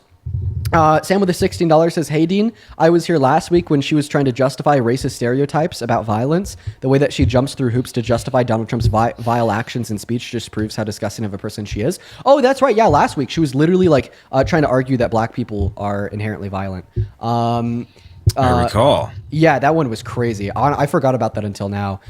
Kinsey, thank you so much for the $25 over on PayPal. Kinsey says, my employer SA'd me in March of 2024. I'm really sorry to hear that, Kinsey. Kinsey says, I go to trial in January. I'm in agony. Nobody understands. Kinsey, listen, although I just want it to be known that we are all standing by your side and by the side of every other victim watching this live. You know what I mean? It's like the loudest voice that you hear right now is hers because she's talking to us on the live. But there is damn well over 25,000 people in the stream right now that we can all univocally condemn the terrible things that she's saying. As well as John, thank you so much for the $10 over on PayPal. Samantha, thank you for the $10. I really appreciate everyone so much for the love. As well as Eric, thank you for the $25 over on Venmo. Thank you so much for the love, Eric. Show some love to Eric. Sabrina with a $15 saying, as somebody who's been SA'd, this is really hurtful. I hope that she wakes up and does better. Yeah, honestly, man, I'm kind of ready to end the conversation with you, Annie.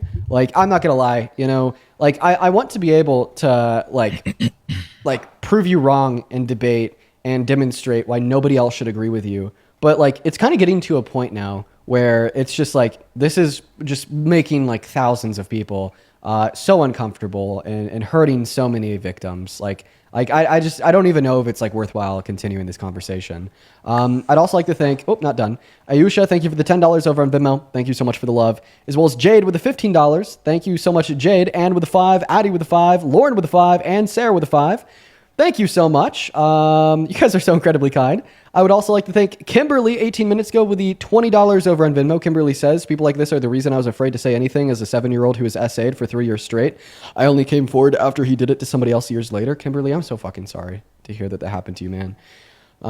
Jesus Christ, dude. Thank you for the $20. May I say something? I appreciate you for being here. Actually, nope, you can't. Not yet. Aaron, thank you for the $10 over on Venmo. Thank you so much for the love. Jamie with the $10 as well. Courtney with the $10 saying, as a victim of CSA, we never diminish somebody else's CSA experience over one other's. All childhood and adult predators are equally wrong, disgusting. Hopefully that's something we should all be able to agree to. Rachel, thank you for the $10. Color, thank you for the $10 as well. Brooklyn with the 10. Andrew with the 10. Lori with the 10. Let's see here. Wow, man. I'm just seeing an outpour of support from you guys attaching statements about things that you've gone through and how what this guest is saying is so incredibly harmful. I'm gonna go ahead and read off a handful more. Kelly with the $20, thank you so much for the love. Lauren with the $15 says, bored with a grape apologist, can we move on? Yeah, we're gonna be moving on here pretty soon. Emma with the $25 says, the mentality that this guest has is sick and frightening and a large part of why it took me so long to speak up when I was sexualized in public at 12. I consented to being in public, not to be followed and touched. Thank you for shutting that shit down. I'm going to say the same thing I said to the last handful of people, Emma. I'm really sorry that happened to you, and I appreciate you for attaching that message. Thank you for the $25, and thank you for sharing your story. Same thing goes for Kimberly. I appreciate you for the $25. Ashley with a 10, who says, as a real victim of SA, fuck this guest as much as possible. We don't gatekeep sexual abuse. She is disgusting. Thank you so much for the love. And once again, I'm really sorry that happened to you, and thank you for being here with us today. All right, Jaden, is there anything else that you'd like to add on? Oh, yeah, real quick. Teresa, thank you. She says, thanks for joining Dean's Debates and for advocating for victims. It means a lot, of course. Thank you for the 25, Teresa. Samantha, thank you for the 20. You came in at such a good time. You guys are absolutely cooking this cult member. Not a racist kind of cooking, okay, Ann? Anna, thank you for the 10 for helping Dean cook. And Rachel, thank you for the 1 for, I'm not going to read that out loud. Crystal Courtney, thank you for the 10 for you and Dean are a power duo. Thank you for being a powerful voice in our community. And I don't believe that I did get an answer to my question earlier, which is how can a reasonable person distinguish someone who merely jokes about rape from a person who actually does it? Someone who does it. How can one distinguish that? Because we can't see when people do it oftentimes. So we can only go based on the inferences that they give, the hints that they create. So how would a reasonable person distinguish Donald Trump from a non-rapist, according to you? You cannot infer a rapist, and for you to assume that that is a potential only goes to degrade actual rape victims. I think you can based on what they say and do. Okay. So there are plenty of pastors who are considered morally upright people. No, they're not. They are considered morally upright people within their community who would never give off the vibe that they would rape someone, and they absolutely are abusing children. So one thing I want you to consider is the only way you can determine someone is a rapist is if they actually rape someone. Do you believe that you are the company you keep? To an extent. Sometimes. To an extent, including Donald Trump's own. I don't think you and I are the same exact, I respect you. No, but I'm saying, are you not the company you keep? Because just the other day, just recently, Texas Pastor Robert Morris was indicted on child sex crimes, including the fact that he was Donald Trump's own faith and spiritual advisor in the White House during his campaign. There was several people in association with Donald Trump. I think the guy's name was Lawrence. Also found up on several charges. I think it's a consistent trend that we see with Donald Trump and the people in his administration. I'm not even going to say the big E, that find themselves credibly accused and charged of CSA. And I would argue that he would be, while that is correct, I would argue that Lawrence Taylor. Because you cannot see who is going to be a rapist and who is not, because that is something that honestly is very pervasive, and the only way that you would know that person is a rapist is by the actions that they do. I would argue that you probably have a friend who has raped someone. You might have a buddy who knows someone who is actively raping and essaying. So what I'm saying is, and that would be a failure on my part. That would be a failure on my part if I continued. My question just a second. It would be a failure on my part. Are you responsible for your friend's behavior? I think in many ways you can be, but it would be a failure on my part if I, just 1 second, it would be a failure on my part to not recognize the obvious signs and to defend them when it's apparent, and to appoint them to position. The obvious signs are the fact that they have convictions.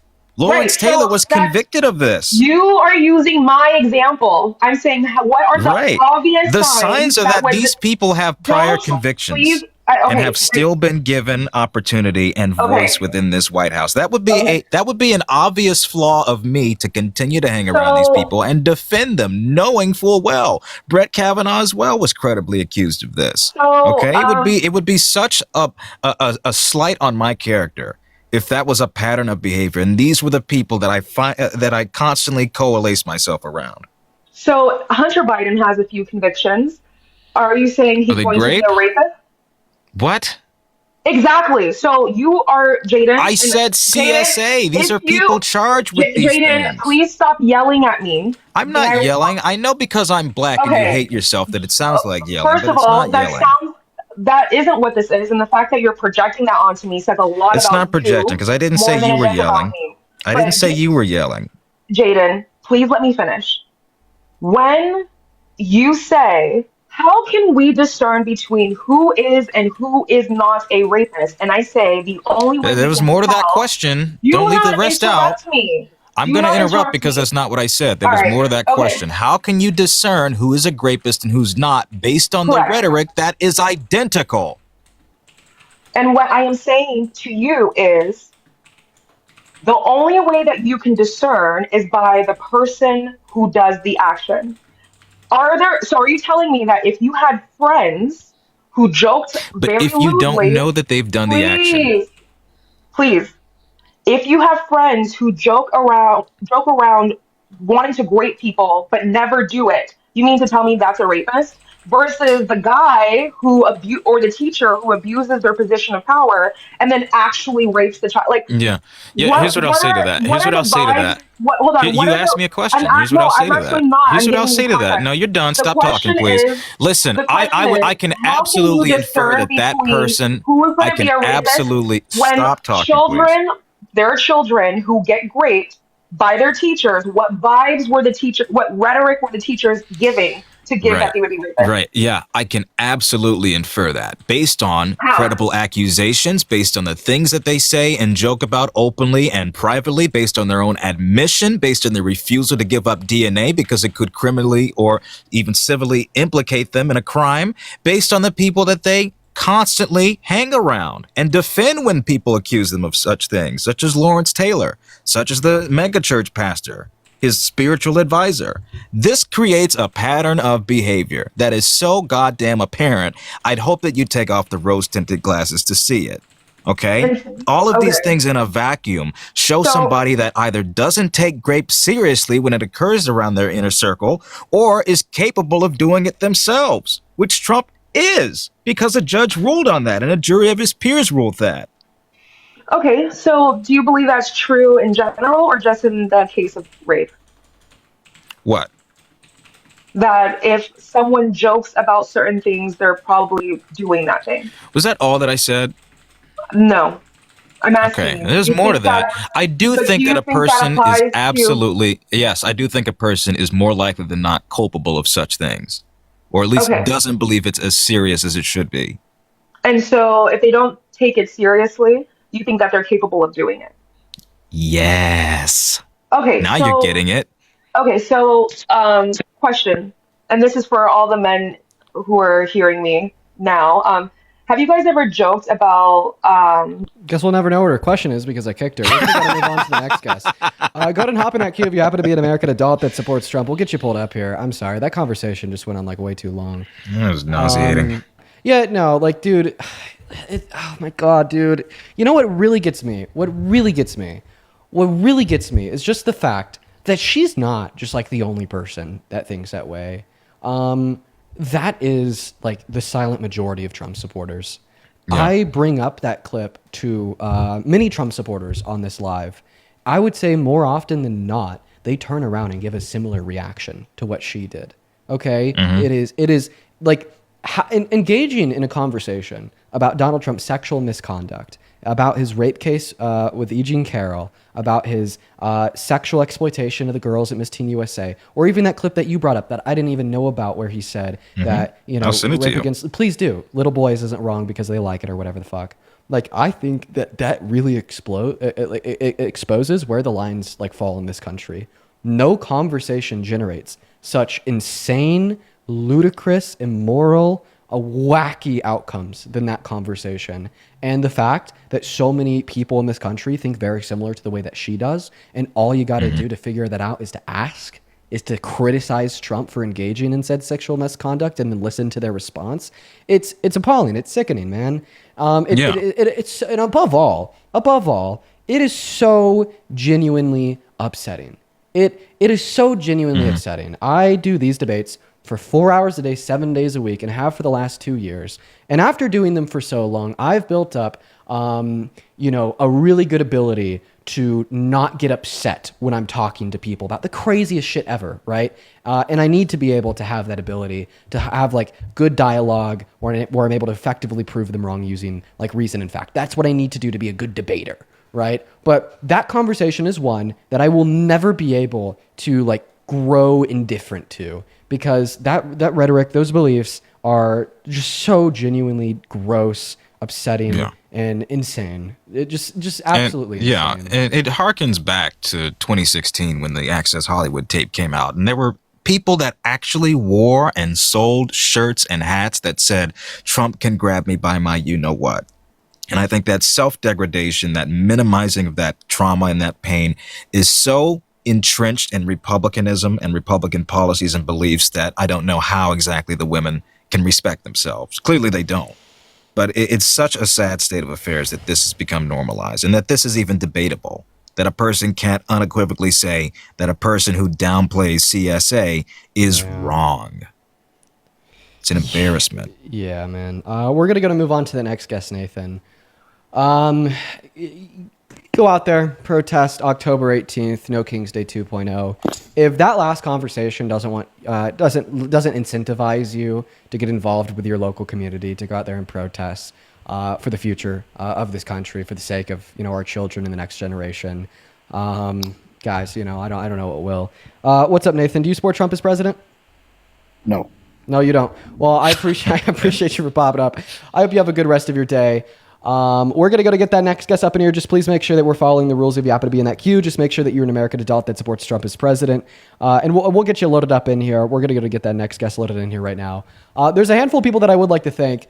First and foremost, let's see here. Yo, I'm going to call you M. M, thank you so much for the $100 super chat over on YouTube, dude. Show some love to M down below, you guys. M with $100 super chat. Fuck Jews, fuck women. And Alex's band. M with $100 super chat says, a little something for you to keep in your lavender and caramel. You've certainly earned it after handling guests like these. Thank you for the good work that you do. I look forward to watching you continue to grow. M, thank you so much for the $100 super chat. I will be using that to get another anxiety pin when the time comes. I just got a new anxiety pin like 3 days ago, so it may be a couple weeks, but thank you so much for the love, M, as well as Witch Woman. Thank you for another $10, as well as I'm going to call you Flack. I believe that's your name. Thank you for the $20 over on Super Chat. Thank you so much for the love. And what is going on, Realtor? Do you support Trump? So essentially, you can see. Nope, they don't. I'd also like to thank Caitlin for the $20 on Super Chat. Oh, no. Show some love to Caitlin down below. Caitlin with the $20 says, so her logic about victims says that because I was essayed by my father, I was asking for it because he was my father. I'm sick. Hopefully she stops being brainwashed one day. Really sorry that happened. Well, you see, the dad owns the house, so according to her. And thank you so much for the $20. Yeah, dude. I mean, there's so many like absolutely just terrible implications of what she was saying. Caitlin. Right. We're gonna get that next guest up in here. Go ahead and let me know down below in that chat if you're an American adult that supports Trump. We'll get you tuned into the live. And I'm also just going to go ahead and put this one out there.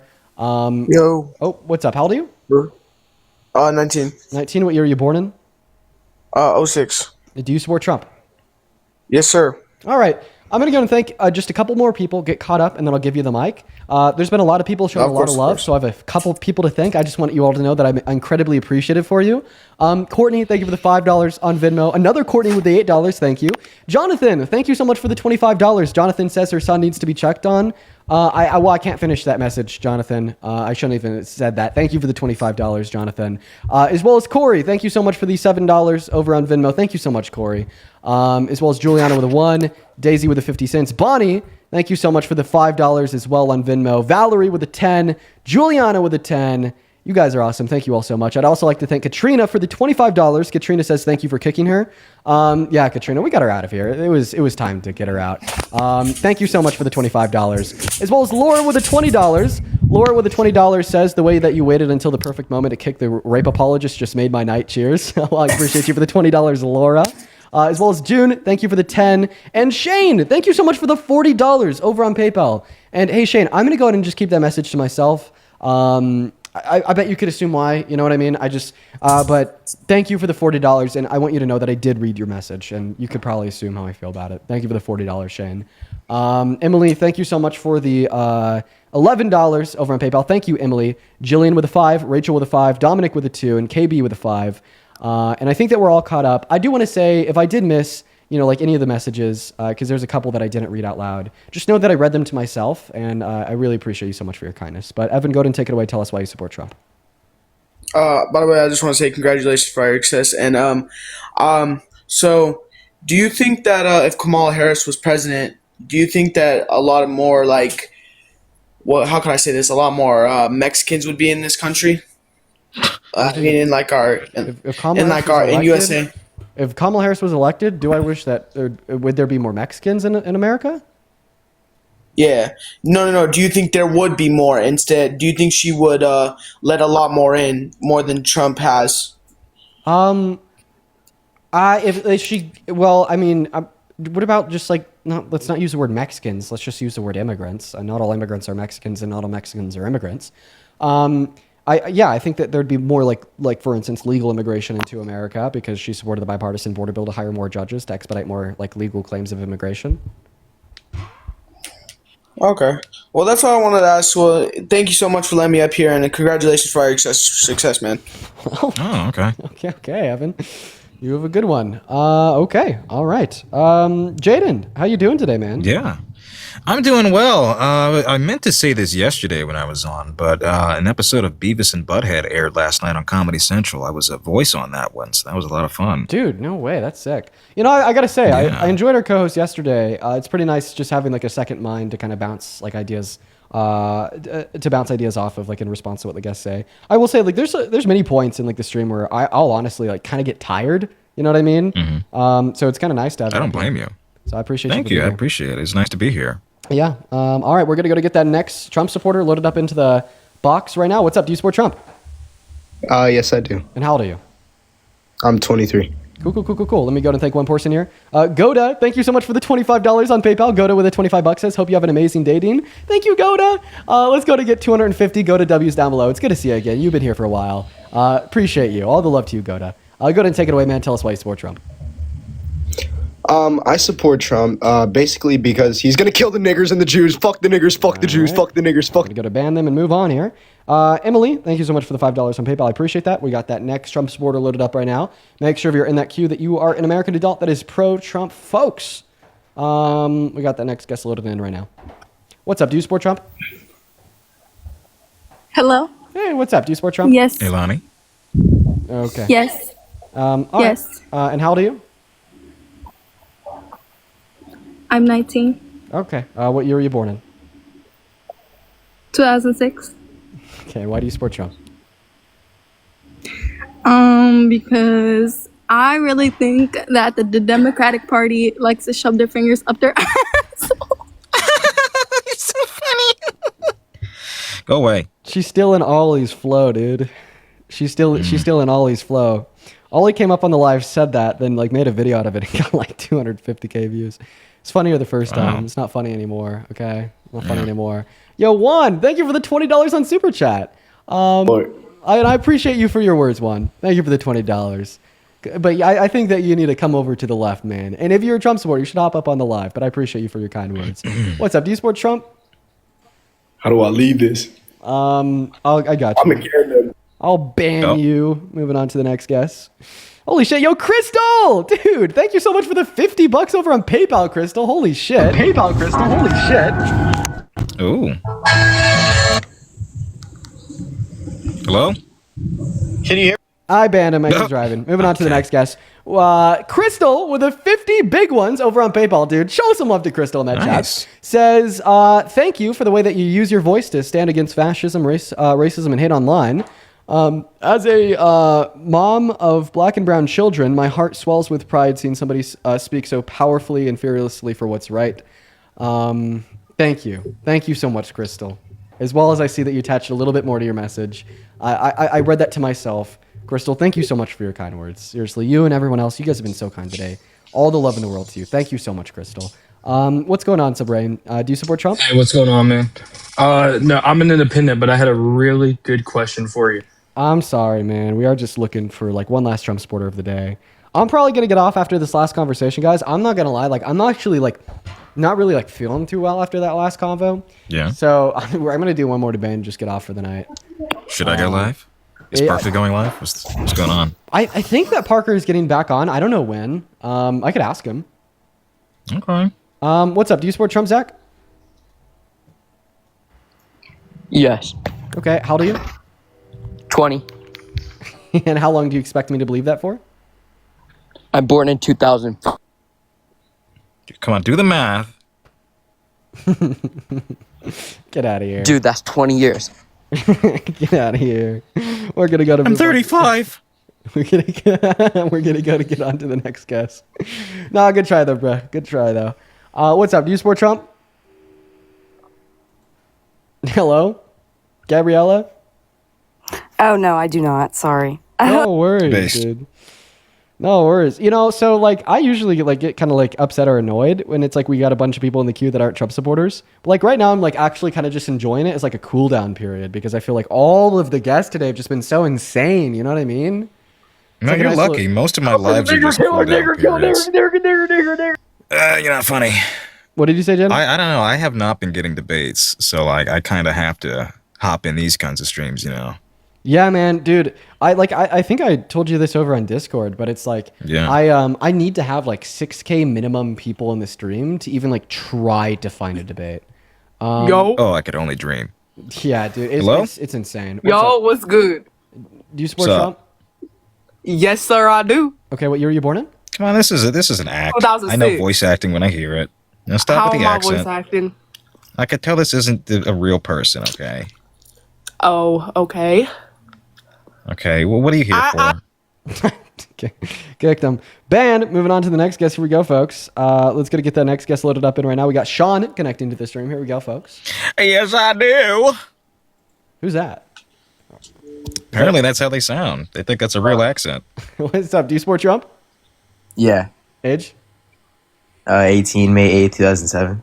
All right, buddy. Let me go and thank a couple people here. Mike, dude. Holy fuck, Mike. Mike, thank you so much for the $100 over on Venmo. Jesus Christ, dude. That is so incredibly generous. I do not deserve that. Thank you for the love, Mike. Mike with $100 says this is for doing that one thing one time. What is You that got mean? mob ties? Yeah, what does that mean, Mike? That's funny as fuck, Mike. It's ominous. You're a funny motherfucker. Yeah, let's show some love to Mike down below in the chat, not just for the $100, but for being funny as hell. Thank you for the $100, my friend. As well as Juliana, thank you for the $20 over on Venmo as well. Juliana says, please tell the chat that ICE is in Boston saw an agent on Sunday and recorded him. Yeah, man, ICE is everywhere, dude. It's fucking, it's so insane. I wouldn't doubt struck it. a pastor on the head. Yeah, dude, I saw that. That's insane. I wouldn't doubt it if the National Guard would probably go into Boston soon. As well as Ann, thank you for the $10 over on Venmo. Go ahead and take it away, man. Tell us why you support Trump. Mainly for abortion. Okay, so do you think that abortion should be banned, legislated on by the state? Do you agree with exceptions? Do you not agree with exceptions? Where do you stand? I would say I agree with exceptions, but besides because 95% I saw on, I forgot what source, I can grab it for you, but 95% is on not SA, incest, or life of the mother. Right. So I think it's 95% is elective. You're right. Yeah, so I just feel like that 95% is not justified. Okay, so it's at 95%. Do you support him because you want to reduce the rate of abortion? I guess, yeah. Or I want to. Hasn't happened. Well, I know, but I feel like him supporting him has a better chance of doing that than supporting. Actually, the rates have gone up. Yeah, actually, no. So since Roe v. Wade was signed into law, for the last 32 years, we've had declining level of abortion in America every year. But since he overturned Roe v. Wade, it's actually started to go up. Maybe it's because it's made women think more about abortion, made access psychologically seem more scarce, right? Even if they're still in states where it's legal, thinking it could be illegal in the future, right? But whatever people the doing reason it is, earlier, right? Yeah, whatever the reason is, right? The number of abortions have gone up. Okay, but I feel like he would still make a strive to ban it instead of making. He can't. Well, I mean, he obviously we have more abortion restrictions under his presidency. Right now, there's 66 million American women and girls in America that cannot elective abortion. So why do you agree with that? Why do you think that elective abortion should be banned? Because I feel like the fetus or the baby in there is a human life, and I don't think it's justified ending a human life if you're just not being responsible for your actions. Okay, so it reduces down to not being responsible for your actions, or does it reduce down to it being a human life? Which one? I would say, I guess, then more of human life. Okay, more of the human life. Okay, so do you think it's our species that makes us morally valuable? I would say, yeah. Okay. That's a really bad argument, dude. Well, I wouldn't say that, for instance, brain dead patients are morally valuable. It's not murder to kill them. even though they're members of our species and they're biologically alive. Same thing would go for like human zygotes. Human zygotes, that's the first stage of human development. They're human and alive. Yet obviously I wouldn't say that if you kill a zygote, you should go to jail for 25 to life. I don't think that's murder either. And I feel like these examples and more like easily dispute the notion that like it's our species that makes us morally valuable. Well, with the brain dead patient, I think like you have to think about the quality of life. Like with the brain dead patient, there's no chance of coming back. Okay, well now you're just shifting your argument to something that is not our species, meaning you don't think it's our species that makes us morally valuable. So if it's not our species that makes us morally valuable, then what is? Okay, like, what do you mean? Like, I mean what I asked. So you just told me that you don't attribute moral value to the brain dead patient. You don't think it's murder to kill them, even though they're a member of our species because they won't have a future. So in turn, you're rather telling me it's not our species that makes us morally valuable, but like rather like the existence of a future. I guess. Okay, awesome. Like the chance of life. So are you JJ? Yeah. JJ? Yeah. I don't know who that is. Okay, well you definitely are. See, I don't know who JJ is. Like you're definitely JJ based upon the way that you reacted. Chat, who's JJ? I'm so I think he was serious. here the other day or something. Or a different live. I'm so serious. I don't know who JJ is. Okay. All right. Whatever. All right. So if it's the future that you find to be morally valuable, what about the future is morally valuable? Just a chance to have like a life, build their own life, and to live, I guess. So like live biologically speaking, or like what do you mean by live? I would say everybody deserves a chance. Life. But what do you mean by life there? Do you mean like literally like be biologically alive, or are you talking about life in the more philosophical sense of like being a person? Sense. Okay, well then what do you mean by life? You just said it, like the philosophical one. Okay, could you expand on that a little bit for me? Brother.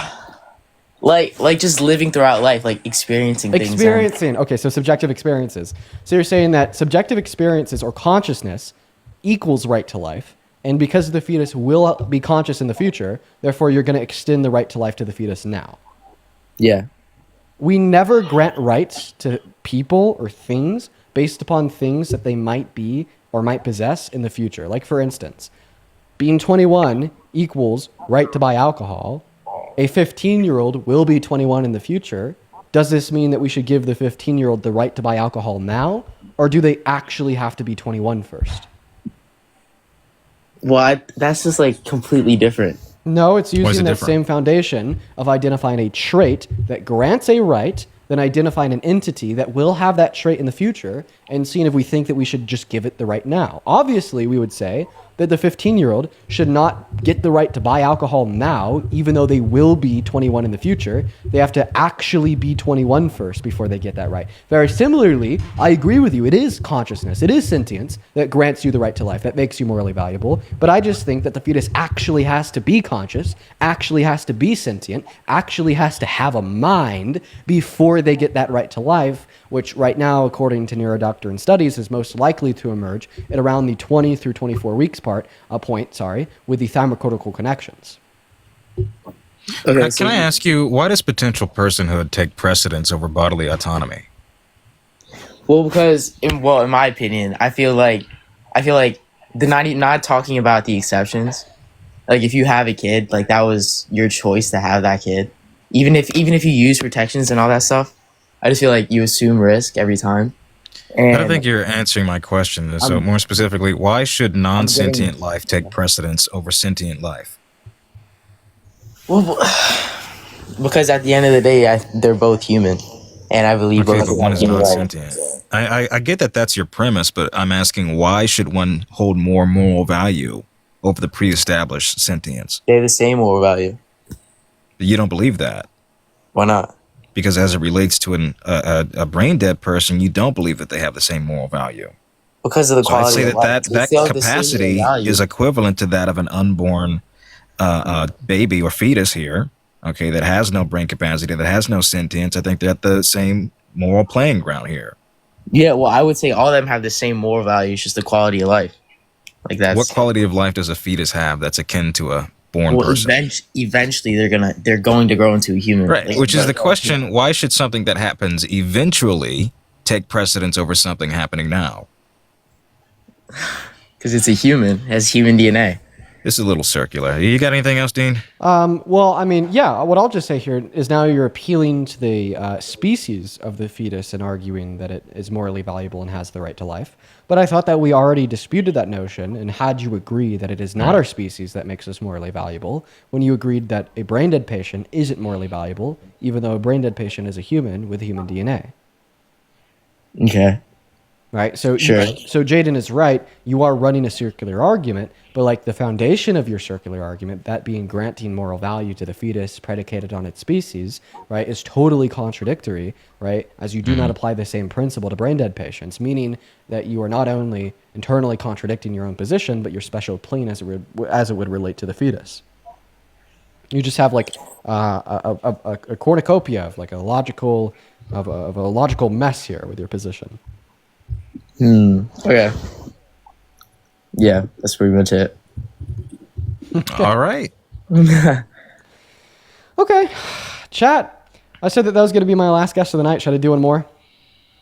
I think you should. And in fact, I'm going to add them up right now. Okay. All right. Absolutely. Isn't this a tremendous time, Dean? Don't you? Do you miss me? Okay. I'm going to send the National Guard straight to Colorado. It's going to be tremendous, won't it? Dude, okay, actually, good point. So, like, before the election, he was always talking about the Venezuelan gang members in Aurora. But, like, after the election, like, what happened to that? Hello, Mr. Dean. Hello, Mr. Dean. Hello. Yeah. What the hell?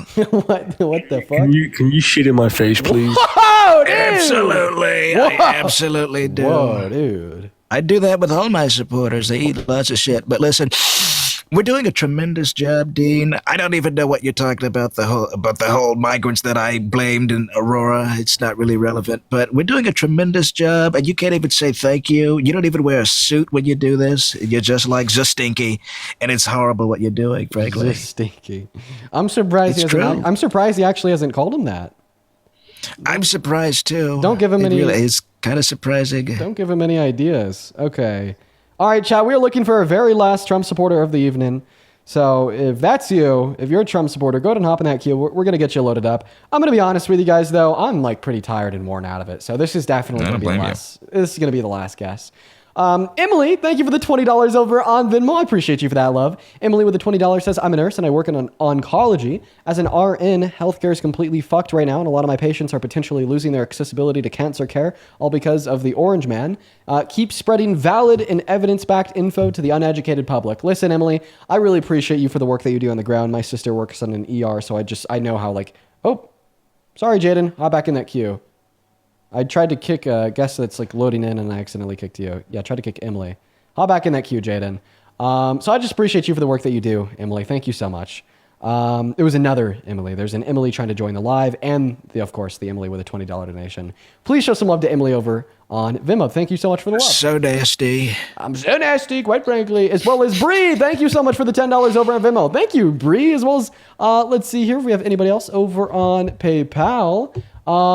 We do. Let's see here. Mark, thank you so much for the $17.87 over on PayPal, saying, great stream tonight, Dean. Thank you. The soundboard these streams give are valued. Have a good one. I appreciate you for that love, Mark. Oh, yeah, the stream today was a little bit nuts. Okay. Looking for our last guest. Christopher, thank you so much for the $15 on PayPal, saying, can I claim a frozen embryo on my tax return? Yes, guess what? They got to be consistent. You should be able to. Thank you for the $15. Yeah, why won't they be consistent? They should totally be able to claim a frozen embryo. And child support should start then, too. Right. So real. What's up? Do you support Trump?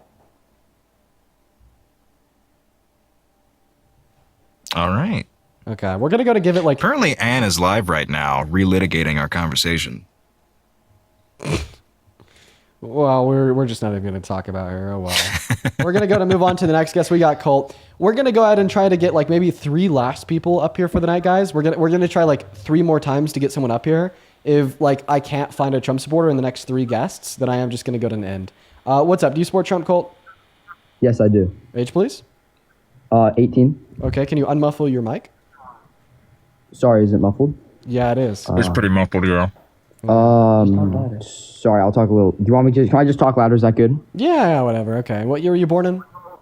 2006. Actually, is there like a phone said case you're that you could take 18? off? Yeah, I can take off the phone case.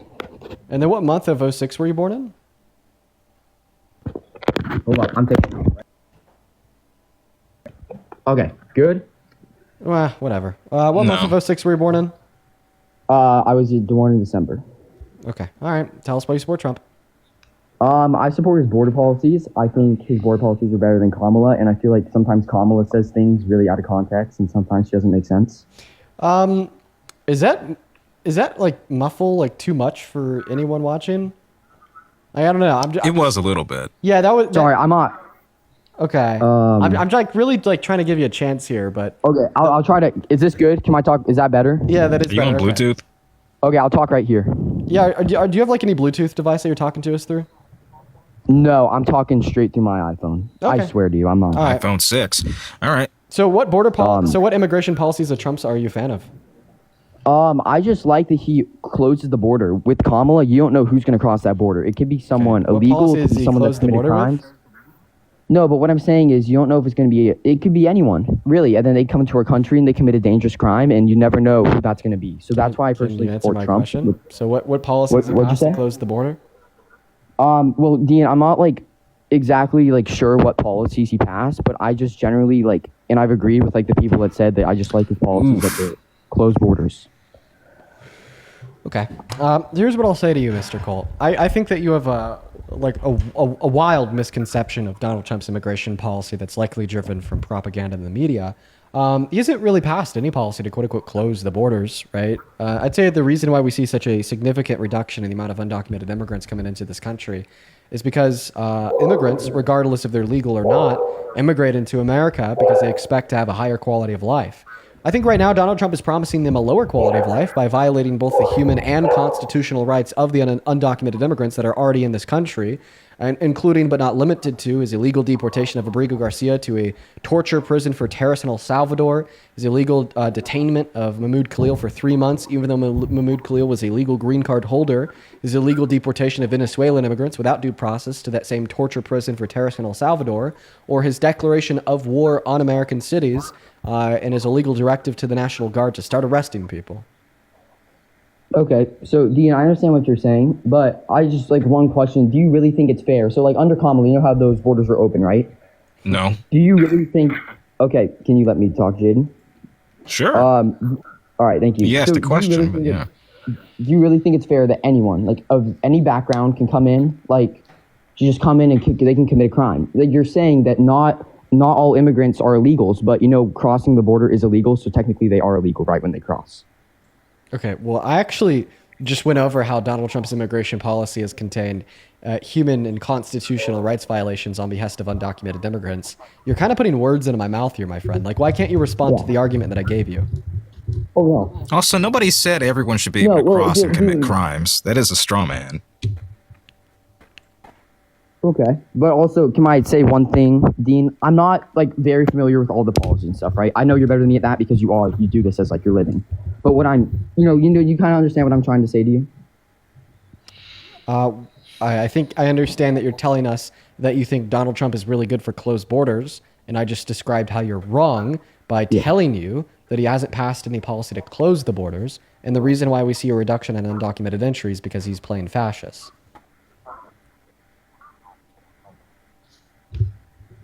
That's a little harsh. Also, I want to say, can you respond to that argument? Some bad things, but I think a lot of things Kamala says too. Yeah, what did you say again? Dude, we're gonna pivot. Dude, oh my god. Okay, I'm gonna say it. Jesus Christ. Okay, well now he's like laggy and muffled and not responding to the counter argument. This may be a little bit too much. I'm gonna try one last time though. Okay. This is going to be the last time. My internet's bad. This is going to be the last time I repeat the argument. You told us you support Trump because you think he's closed the borders, locked them down, quite frankly. And then I responded to that by saying, actually, Colt, can you name any of the policy that he's implemented to lock them down? You're like, actually, Dean, I can't. And then I was like, well, that's because he hasn't implemented any policy to shut them down. And then I said, well, the reason why we see a massive reduction in undocumented border entry, even though he hasn't implemented any good policy to stop it, is because he is disincentivizing it by violating both the human and constitutional rights of the undocumented immigrants that are in the country. I gave you specific examples related to his declaration of war on this country, his illegal removal to CICOT of Abrigo Garcia, Venezuelan immigrants, his illegal detainment of like legal immigrants. Like end of the day, Trump is still your president. Right? And how like this is like nobody's arguing that. No, but like you can like make debates, but at the end of the day, Trump's still your president. So, do you know what? I'm going to teach you a new term here today, okay, Cole? It's called a thought terminating fallacy. That has no bearings on what we're talking about here. All right, it's like if I said that my house is on fire, I need my landlord to do something, and my fucking neighbor said, "Well, they're still your landlord." Does that address the fire? No, it doesn't. If you can address the substance of the argument, we can continue. But him being president is not particularly relevant here. Right, and then we know he's president. That's what we're debating. And then you just said at the end of the day, Trump is still your president. Yeah, and it fucking embarrasses the shit out of me. It also embarrasses the shit out of me that it doesn't embarrass the shit out of you. Oh, at the end of the day, this felon rapist is our president. Come on. Hello? Oh, well, I think the little piss boy got mad and left. Oh no! Oh okay. No! Yeah, I think at the end of the day, Trump is still your president was like the rage quit. Listen, Julianne, thank you for the $20 over on Super Chat. Julianne with the $20 says I had to leave. The crazy lady was triggering me. As you know, I support you and I love that you have these hard conversations. Keep up the fight. Glad when I got back she was gone. Yeah, man, you were not the only one, Julianne. She was triggering me too. And like so many people watching. I appreciate you for the $20. I would also like to thank here, Jacob, thank you for the $5 over on Venmo. Katie, thank you for the 10. Jacinta with the 5 and Sean with the 2. Thank you guys. As well as Christopher, thank you for the, sorry, not Christopher, Goda, thank you so much for the $20 over on PayPal. Let's get 200 Goda W's down below. Goda didn't attach any message, only the love. Thank you so much, Goda. And folks, I'm going to be honest. At this point in time, I'm going to go and end the stream. I'm tired out, you guys. I'm really tired out. It is 6 p.m. Honestly, I feel like just going, getting a bottle of wine and watching TV until like midnight. That sounds like something that could be fun. That sounds like a good way to calm the nerves. I don't know, you guys. The conversation with Anne, that one really got to me. That one really got to me. So I'm going to go ahead and hop off. Listen, folks, I really appreciate everyone so much for pulling through. Even though it was a little bit of a rough stream today with some pretty hard conversations that, you know, really got to me and got to a lot of you guys as well because of the nature of them just being so incredibly insensitive to such sensitive topics. I appreciate you for being here. You know, on your way out, if you're on TikTok, make sure to drop a follow. If you're on YouTube, like that stream and drop a sub. And I'll see y'all tomorrow. So, well, Sean, all right. The $2 over at Venmo. Jaden, are you going live? I think I will for a little bit. I got company coming over, but I got some time to kill. I'm feeling kind of energized. Real quick, Tessa, thank you for the 5. Emily, thank you for the 20. Bridget, thank you for the 20. Valerie, thank you for the 5. Valerie. And Epicness, thank you for the $1. For I just cackled. Thank you. Well, Dean, thank you very much for having me. This has been a lot of fun and very informative, and I appreciate it all the time. Yeah, cool, man. I appreciate you for coming up here as well. If you want to catch Jaden, it's at what? Like at Mr. Jaden LeBron? Mr. Jaden LeBron, yeah. That's right. At Mr. Jaden LeBron on TikTok. As well as I think that Parker will be on at some point here in the near future. So, all right. See you later, Jaden. Thank you for coming up. You have a good one. All right. He's going to go live. Everyone hanging out with us on TikTok and YouTube. Peace and love, everyone. I'll see you tomorrow. Bye-bye.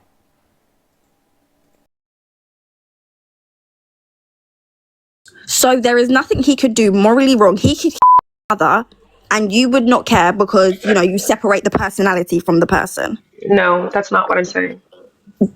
So what are you talking about? So you're saying what would I have to do to stop supporting Donald Trump morally, as president? As a president, not as a person, as a president, correct? No, but as you know the what I'm president. saying. Okay. Are you dumb? No, are you dumb?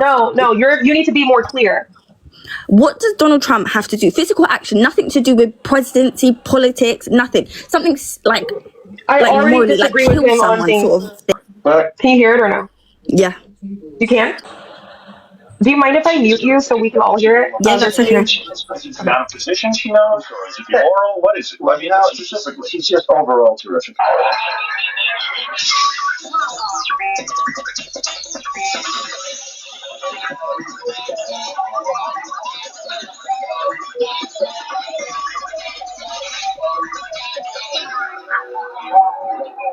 One of our interns, I understand, I've gotten word, got completely dolled up in like a schoolgirl outfit today because she heard Donald Trump was coming on, and she wants to be the one that's to go in the green room and have him sign his release. Yeah, really? Yeah. She's that into Donald. I wonder what she's thinking. Maybe if he sees her, she'll get a job. What is the schoolgirl up there? Is Donald into underage girls or something? I don't know. What's she trying to say here? Introduce yourself to the audience, please. Yeah, no, this is schoolgirl.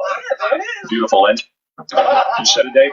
No, we haven't set a date. So they were just talking about how there were women at that actual show trying to meet. Can you go to the actual part of the clip? So this is the clip. Part of the clip. You know what part I'm speaking about. Go to the actual part. Of the dying over there, young people, and perhaps for nothing. Well, it's a horror. I mean, the war is a total disaster. It seems to me to be almost worse than Vietnam. I'm not going to like these policies on taxation. I really believe in them, and I not just because I've met the one. Which was misleading.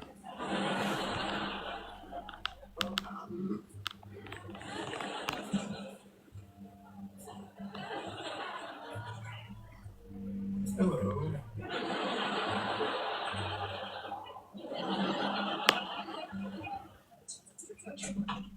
You see if your mom can give my resume to Dennis Phillips? Because if I can get a Broadway show, then I would have done it all. Film, television, everything. Give me a second. I'm also looking for the clip. So this is the actual episode. It's Howard Stern interviews Donald Trump 2004. So it should be here. And he's talking about the Bush administration. He's talking about all different types of stuff. I'm trying to find, like, if you can find the clip outside of just like the actual source, not someone's cut and paste, that'd be great. But based off of this, I don't see.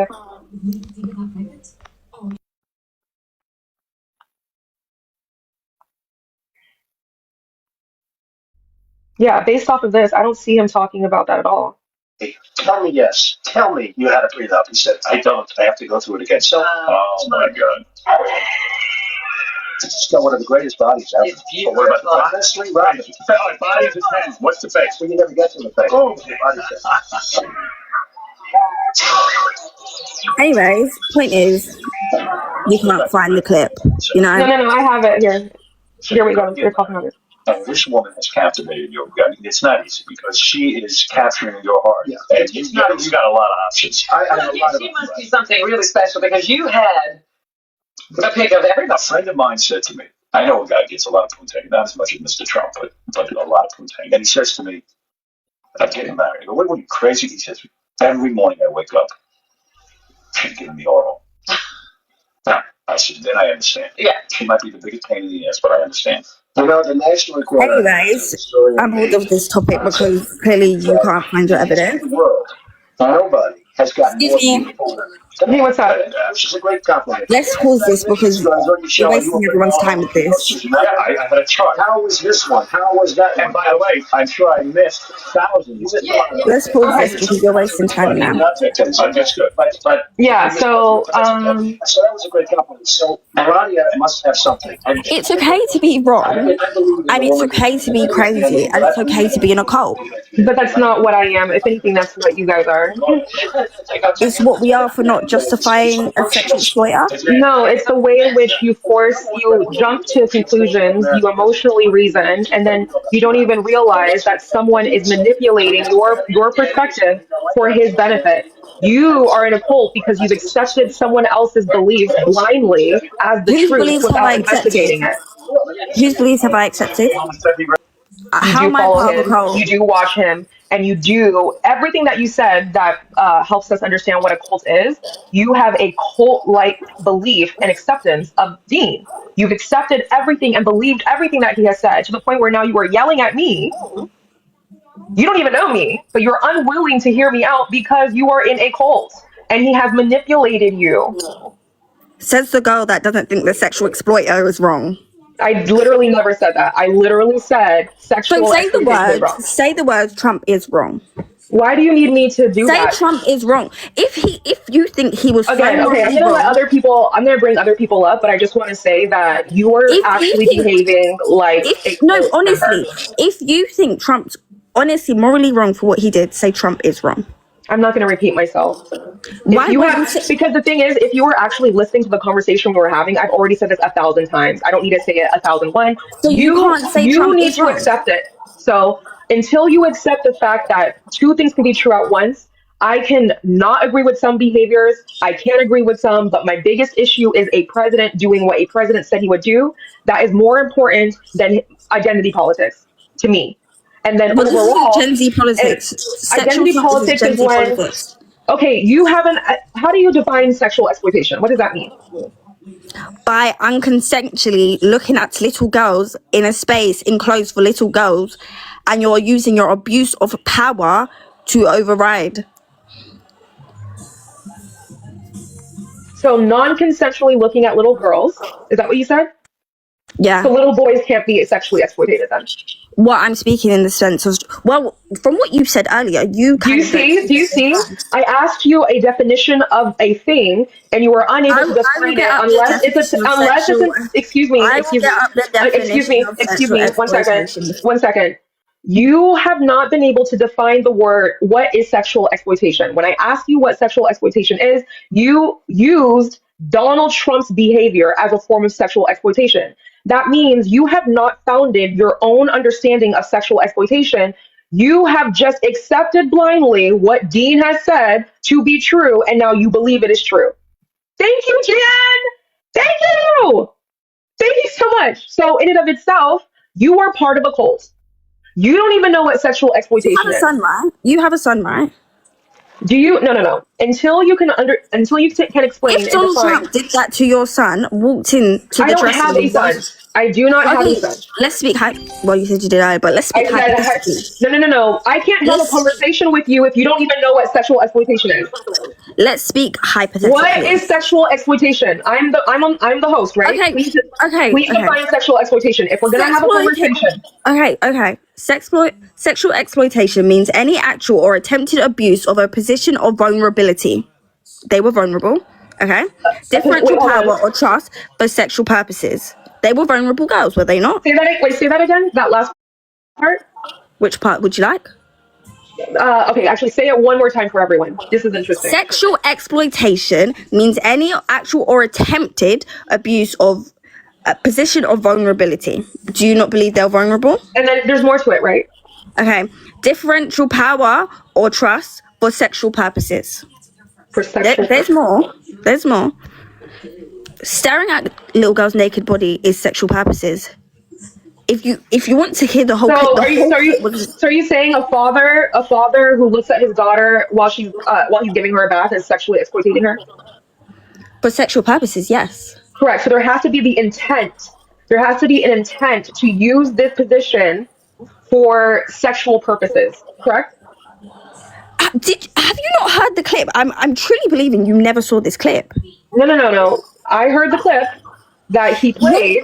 I am currently If a father purposely walks into his daughter's room to watch her get changed, I can't. If a father purposely walks in, I'm not yelling. If a father purposely walked into a daughter's room to watch her get changed, yes, I would believe that is sexual purposes. And to look at their naked bodies and to admire them and think, wow, she's so beautiful. Okay, so there's that part. There's that part, right? The intent, right? The sexual intent is there. Right? And he had intent. As he said, he wanted to look at them and see how admire their beauty. That was their intent. Hold on. That's not what he said. He said that he's allowed backstage because he owns the pageant. He did not say, and I want to also if I own a dressing room, I can go into the dressing room just because? No, what I would say is if you owned a dog the dog cleaning business, right?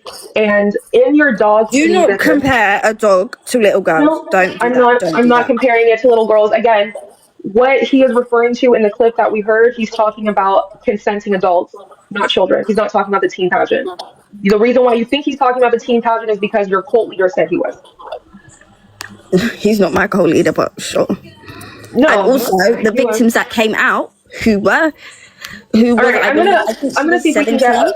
I'll bring again. You're conflating the two. What he is talking about on Howard Stern is not the teen pageant. You are conflating the two because your cult leader said it was the same. It is a lie. It is not the same. He is in Howard Stern. In Howard Stern, he is talking about. Wait, hold on. I'm gonna let other people up. But on you Howard can let them Stern, in as I speak. That's fine. I don't mind. on Howard Stern, he's talking about the actual pageants with adults. And then what about the? So wait, do you understand that? Forward? But do you understand he's not talking about little girls? So please stop saying that he is. And okay, little girls, women. Do you accept? Do you accept that in the clip he is not talking about little girls? So do you believe it's better? Yes or no? It's better. Do you accept that he's not talking about little girls in the clip? No. You think he is talking about little girls? I think it's a possibility. Yes, I wasn't at the pageant. I don't know who was there, correct, but correct. the testimony. You weren't at the pageant. You weren't at the pageant. The testimony of the people that were say there were a little girl. So, but do Again, you you're believe conflating the that? Do you believe that if it was a grown woman, it's better? Since you I believe when you say he is a PDF file because of what he said on Howard Stern, that is a lie. So you believe that because it was women instead of little girls, he's a bit better? No, what I am saying is I'm gonna play the clip that everyone's putting in the thing. I don't know what you could also say as the owner of the pageant, it's your Give me a second, everyone. This is the clip everyone's linking. to do that. Well, you could also say as the owner of the pageant, it's your obligation to do that. So you have done that. Now, I'll tell you the funniest is that I'll go backstage before a show. Yes. And everyone's getting dressed and ready and everything else. And, no men are anywhere. And I'm allowed to go in because I'm the owner of the pageant, and therefore I'm inspecting it. I'm inspecting. I want to make sure that everything is good. You're there. Yeah, the dress. Is everyone okay? They're standing there with no clothes. Is everybody okay? And you see these. Did you not hear that part where he said they're standing there with no clothes? Do you stand backstage with no clothes? No. What I heard was. Oh, okay. Hold on. Hold on. I want you can play it again. But what I heard was I go backstage. I told you he said backstage. He never went into a girl's bathroom. He never went to a woman's dressing room. He was backstage. When you are putting on an event, there's on stage and then there's backstage. When you are backstage, hold on, let me finish. When you are backstage, like he said, there are lots of people getting ready, not just the pageant girls, the makeup team, the photographers. There are lots of, hold on. There are lots of people backstage. He is allowed backstage because he owns the pageant. So that means there was no other men backstage. So a woman's husband would not be allowed backstage. A woman's brother would not be allowed backstage. But what about a woman's cousin wouldn't be allowed backstage because it's a production event.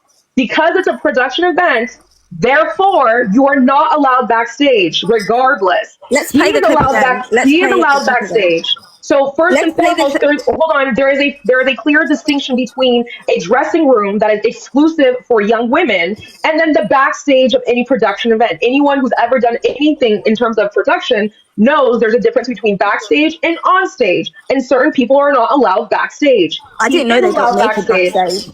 I didn't know they got naked. So okay, go ahead, you can play it. Do you but get I want naked? you Do you to get naked you were backstage? proven wrong again. Do you get naked backstage? Sometimes if you have to change and get ready for the next scene, yeah, you have to get naked. And also bear in mind, there are other women there, but there are other women there who I don't know who will be seeing me naked. Those women could also be looking at me. How can I say that's sexual exploitation?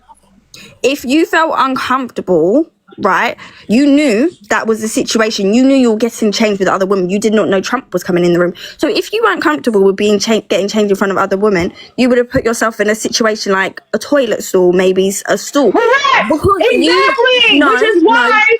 Exactly correct. Keep going. You're making sense. Exactly. No, you're cherry picking and you're not listening. Like no, I'm listening, but I'm letting you know. When you applied for the competition, you knew you were getting changed with a bunch of other girls, right? Not with Donald Trump in the room watching in the corner, right? You knew it was which is not what he did. Well, he was watching them with no clothes. So no, he wasn't. Clip time number. Let's play the clip What you again. could also say, as the owner of the pageant, it's your obligation to do that. So Okay, so as the owner of the pageant, Let the clip play.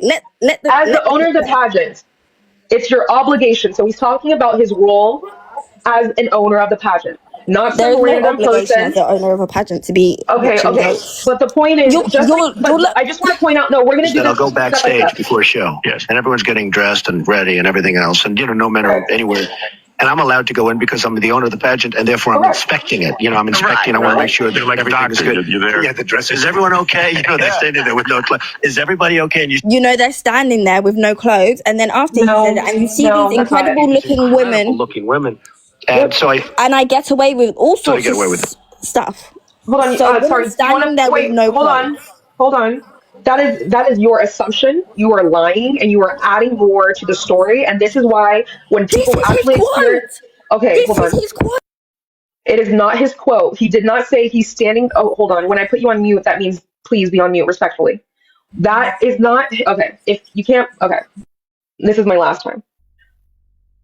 What he said is not what you are saying. You are saying that he was there standing in a corner watching young girls get naked. What he actually said was backstage, no other men are allowed back there. It is backstage, meaning it is a public, large room where everyone is getting ready. You just agreed that if I felt uncomfortable getting undressed next to another pageant girl, I have every right to go to the dressing room or the bathroom, a more private space.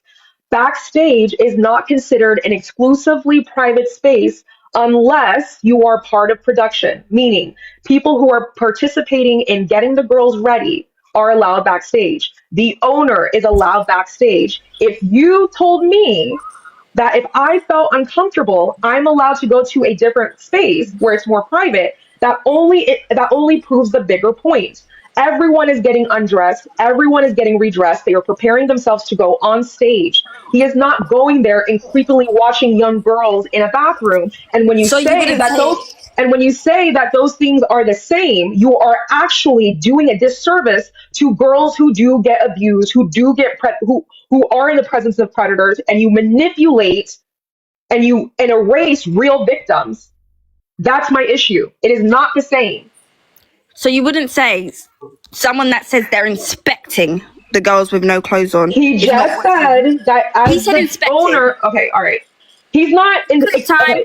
Okay, all right. Well, he's inspecting. Imagine it's your obligation to do that. So you have done it. It's your obligation. Again. You like to speak over the clip before the clip. Go ahead. I will speak after the clip because you tend to speak after the clip. So after the clip, I'm going to speak. I'm going to play the clip and I'm going to. And then I want to bring up other people too, if that's okay. Unless if you want to add people whilst I'm here, that's fine. I'm just saying that, I do one at a time. At the end of the day, this was again, you're taking this out of context, right? He was joking. He was joking. So it's okay to joke about rape. When you go on a show like Howard Stern, he is a shock jockey. He's going to intentionally try to get you to say things that will be shocking. That's the whole point of his show. Well, clearly he wasn't joking if there's real victims who came out about this. But anyway, you're conflating the two. Well, he's clear whether or not it was this specific pageant, he's done this before, so clearly this is not a joke. But anyways, clip time. I speak after the clip. Ready and everything else. Hold on, where are you getting the clip from? It's the one everyone linked. It's not an edited clip. Yeah, where is it? What's the source so everyone can look at it? Because I'm on YouTube and I'm trying to find it. Whoever put it in the comments, please put it again. Aren't you looking at it? Aren't you looking at it? Yeah, but they will copy and paste. So what website? But what website are you on? I'm on YouTube. Okay, what is the title of the clip on YouTube? Trump walking in the dressing room at Miss USA Teen Beauty Pageant. Anyways, clip. Ready and everything else. And, no men are anywhere. And I'm a Number one, no men are there, which means he shouldn't be there either way. If it is a no man space, he is a man, he shouldn't be there. So you wanting to cling on to this point of me saying if you felt uncomfortable getting changed in front of girls, you should go to the back. and everyone's getting dressed and ready and everything else. And, no men are anywhere. And I'm allowed to go in because I'm the owner of the pageant, and therefore I'm inspecting it. I'm inspecting. Inspecting. Is everyone okay? Is everybody okay? You see these incredible looking women. And so I said, Okay. Why'd you pause before the part? Why'd you pause before the part of the no clothes? Let the no clothes part play. What do you mean? That's as far as there's the rest of the clip that says with no clothes on. Let it play. Why'd you cut it off? Well, I'll tell you the funniest is that I'll go backstage before a show, and everyone's getting dressed and ready and everything else, and no men are anywhere. And I'm allowed to go in because I'm the owner of the pageant, and therefore I'm inspecting it. I'm inspecting. I want to make sure everything's good. Is everyone okay? Is everybody okay? You see this incredible. You saw that part, right? It's in the captions. You saw that part, right? Okay, so he never in what I just played. He literally said, "I go back there. There's a bunch of beautiful women." Oh my He never God. said what you said. So again. Oh my God! Did you not just hear the standing there with no clothes? Oh, okay. I will play it. I will play it again because I think your ears are broken. So I let know me for play a it fact one you're more watching the video with I'll play it captions again. because the captions I are will on play my it again. video. Okay, and I'll play it for everyone else too. I'll go backstage before a show, and everyone's getting dressed and ready and everything else. Okay, so let's start from the beginning. Can you put the captions in the video too? Because the captions are a big part. It's your obligation to do that. So you have done that. Well, I'll tell you the funniest is that I'll go backstage before a show, and everyone's getting dressed and ready and everything else, and no men are anywhere. And I'm allowed to go in because I'm the owner of the pageant, and therefore I'm inspecting it. I'm inspecting. I want to make sure everything's good. Is everyone okay? Is everybody okay? You see? Oh, we saw it, didn't we? Guys, we all saw the with no clothes. You saw that too, Anne, didn't you? I did. Oh. No one ever taught you how to manage your So he was inspecting girls with no clothes. He was inspecting girls with no clothes. Do you agree? He was inspecting girls with no clothes? Hold on. How do I change this? Okay. He was inspecting girls with no clothes. Okay. So yeah. So he says. Okay, but. Don't. I think it's no. I think you're being manipulative here. He says he's going. Okay. Let me ask you something. I'm not being you can't manipulate someone's words when I'm directly quoting. I'm gonna let more people up. That's fine. There was I lost someone who was requested. Let me see if I can. I thought you were having one-to-ones because I've been waiting for maybe Yeah. So first of all, nowhere in any of these clips. Hold on. Before we all start jumping, we are going to try to have this conversation in a respectful manner. I do usually just do one-on-ones, but people are waiting, and I want to be respectful to everyone's time. So for Can everyone, you swap me out with the Dawn? Swap you out with the Dawn?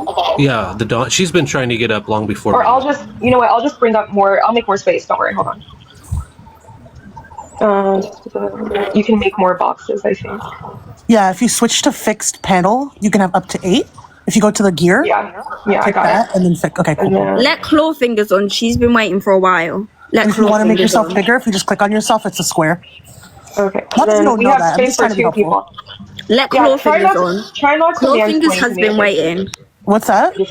Add Claw Fingers. Claw Fingers has been waiting. Okay, girl, come on. I'm not mansplaining. I'm just trying to be helpful. No, So for I'm real. Add Claw Fingers. Wait. Claw Fingers have been No, waiting. they're gonna take it out of context and say that you like are a sexist, right? Like, I was a joke. Okay. Claw All Fingers. right. So here's the panel. Claw Fingers, I'll let you up after this discussion. So this is going to go for the next 15 minutes, respectfully. If by 15 minutes we haven't gotten to any form of consensus, I'm going to swap out people to replace you. Is that fair? Can we go for the next 15 minutes? You guys agree? I mean, I don't think we're going to get anywhere with 8 people in 15 minutes, girl. No. So what I'm saying is, by 15 minutes, can we at least give everyone the opportunity to speak and hear where they stand? And get at least a common understanding of where the opposing party or someone who supports you, by 15 minutes in, we should at least have everyone speak, and we should all know where everyone stands. You just have to put like 2-minute timers on everyone. No, I'm not going to do that. Okay. Can we do that? I can. If we can't do that, then by 15 minutes, I'm just going to drop and replace. That is what I'm saying. Okay, so I'm going to start at the very top to the right. Cringy leftist, do you have something do you want to respond? To the prompt directly, correct? Anything, well, specific, yeah, so in regards to, so can you respond to the prompt? And then if you want to add anything else based off of what you've heard, I just want to get an understanding of where you stand. Yeah, I would say liberals and progressives are not politically dishonest. Just pointing out the truth about Donald Trump and the Trump administration.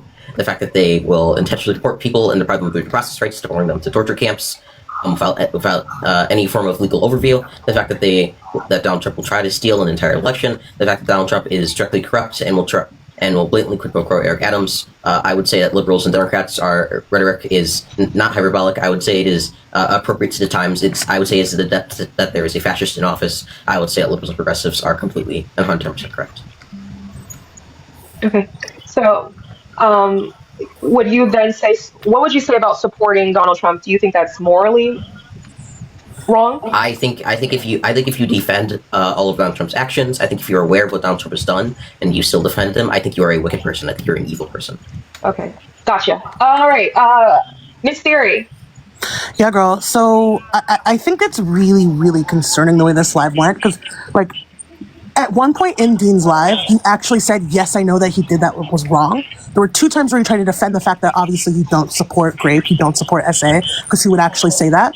But at the end of the day, this whole thing about it wasn't a dressing room, it wasn't a bathroom. Yes, it was. It was the backstage of the pageant. That space of the pageant was being used as a dressing area, and underage girls have testified. In fact, somebody came up onto one of Dean's lives who had participated as a minor and said that yes, he did come back there. The fact that you can listen to that clip, have that whole conversation, hear the fact that he said, yes, they're unclose. I'm inspecting it, not knowing that it's a tongue-in-cheek joke, knowing that clip that played of him making that comment about how young men that have been the victims of SA against their teachers, they must have enjoyed it. Hearing those words and just being able to play it off because you think it's some kind of commentary on how men don't actually get favor in society. Like, I think that you're justifying it in your head and then you're saying it as if it is a fact. And it's not a fact. Like, and I'll repeat that one last time and then I'll move on, or like allow space for other people to speak. What I'm referencing is they played that clip of Donald Trump making that joke about young men being essayed by teachers, and then your justification wasn't for, well, no, I think that I was able to infer from that he was just saying like in society, like young men aren't given like the same sort of license. And it's like, he didn't say any of that. He just made a joke about young men enjoying being essayed by their teachers because it's like a ha-ha. Boys will be boys. Of course, they're going to want to hook up with their older teacher. Like, you're playing into this culture. You're supporting this Grape culture, and it seems like you're not open to hearing it. Like, I've seen. Is what he said not true? Heated today. You seem is really what he heated, said not like true? you're not in the space to hear the things. Does that make it right? Is what he said not true? Does that make it right? Would some of those teen boys not enjoy it? Does that make it? I'm not saying whether it's right or wrong. I am saying what is I'm asking you if it is true or not. No, I don't believe a 9-year-old. And the fact that you tried to bring up somebody just joining Dean's live and claiming that this happened to them, it's fucking wild to me that you would just believe that. On a random TikTok live that someone would just pop in, all of a sudden, on Dean's live, just happens to be talking about it. Wait, hold on, order. So before we move forward, have you landed your playing theory? Yeah, I stopped talking and then he started asking me questions. So to be clear, what Donald Trump said is that Lazarus, you want to ask the question one more time, and then we'll move to Tony. No, I want to respond to Lazarus after, please. One sec, because he was talking to me. No, people have been making this joke for a long time. Yeah, because of the great culture that we live in. Would you say that? So you're saying that none of them enjoyed it? I'm not saying whether it's right or wrong. So if the boy enjoyed it, if the boy enjoyed it, is the boy engaging in this Grape culture that you say exists? Are they complicit in it? If they enjoyed it? No, he's the victim of an essay. If they enjoyed it, are they complicit in it? No, because minors cannot consent to sexual activity with adults. They do not have. But That's right. But what he said was that if they it is not a enjoyed it, healthy right? dynamic for a minor. Yeah, we'll play the clip. We will play the clip, but what Donald said. There is a double. There's an obvious double standard. I'm sure Tony can expand on this with data. I would like to call it the fact that we hid it away from the fact that you never admitted that he did in fact say that those women were not wearing clothes. You laughed. You got It does. We'll get to that. The key word there is women. When all of you guys are trying to claim that it was a teen pageant, which it wasn't. In that clip, nowhere in any of those clips did it ever say teen pageant, ever anywhere. It said women. Women have come forward. You even that admitted were- to that. He also owned the Miss Teen USA pageant, and women have come forward that were in that pageant saying that. There were more witnesses that came forward saying that that didn't happen than there were anyone who claimed after they were teens as adults while he was running that this happened. Right? It's just a coincidence that they wait until he's running for president. Thank you. That is my issue. In that clip, he did say naked. He also said women. You guys have been saying that he's been perving on children, specifically girls, and that we're defending a PDF file. 16 and 17-year-olds. That was confirmed. It is confirmed. But that is not what. Okay, you guys are using. There is no confirmation on that whatsoever. Correct. But you guys are using. But hold on, no. You guys are using this clip as evidence. This is why he is. He admits it. But in the actual clip, we hear women. So you guys have explained it. I'm just saying but that's not your argument. Your argument is that's not what I said. Girl, you argue other people, Anne. I never say that. You think there are no male security or male chaperones? Hold on, we're not behind always the scenes We're here? not even halfway done, and then we have like 10 minutes left. Go ahead, Tony the Tiger. Okay, so here's what I'm going to say. In regards to this clip, right, when he says, oh, and, some of them don't have their clothes on or whatever, this and that, right? Well, I mean, that's common terminology, even like if you've ever been to a Vegas Lost show, or if you've ever known anybody like, I at one time dated a gal who did makeup for drag queens, and they were talking about like, oh yeah, I don't have my clothes on or what, and they did have clothes on, but they weren't, they just didn't have their costume on. So that was also a common expression that they would say as well. So it's possible that he could have just been a little hyperbolic in saying that. We all know that Howard Stern. Thank you. Bring up the fact. Thank you. Now, we all know that Howard Stern is very much all about the juice. He's always been that way, and he's been that way for like the 30, 40 years he's been on air. So maybe that's kind of what he was after. So that doesn't necessitate that anyone necessarily was like just in there like buck ass naked. It could just mean that they didn't have their costume on or something like that, or they didn't have their stuff put together, whatever. Now to add to the quote about the boys and things like that. That is a truth, right? Like I went to high school and there was a pretty hot teacher that a lot of the boys used to talk about in the locker room and stuff like that every one of them would fantasize about, right? And of course they would enjoy it. Now, is it right for a boy to hook up with that older woman? No, that would still be our word. But when Donald Trump says that most boys probably would like it or whatnot, it's just because boys and girls are different, and boys very much are more aggressive, especially going through their pubescence. So the truth is that they probably would enjoy it, although the technicality of it would be that the adult is in the wrong and the adult is the essayer, right? So there's a technicality of it that it is technically our word on the adult's behalf, but there is still the fact that boys tend to be very aggressive in their adolescence because their testosterone is going through the roof at that point. Why did he say that though? Because prior to the times around that time, they definitely believed that. I can say that because my father, my grandfather, when you talk about the times, it was more morally acceptable then than it is now. We don't tolerate that stuff now. Thank you, Virginia. Yeah. That doesn't make it right. That doesn't make it right. The times. Yeah, just I don't think it's right. Yeah. Just like back in the day, when it comes to using, like, if we said everything was gay, like, oh, that's gay, because we can't do that, right? It's not morally acceptable now, but back in the day, that was morally acceptable to say. Just like the F word. It was morally acceptable to say that, no matter if you are in the community or not. Today, it's not. Correct. And so just to add one last little quick bit. To be clear, it was always based on homophobia. Girl, we're not on this, please. One last little quick bit as far as to why he might have said that.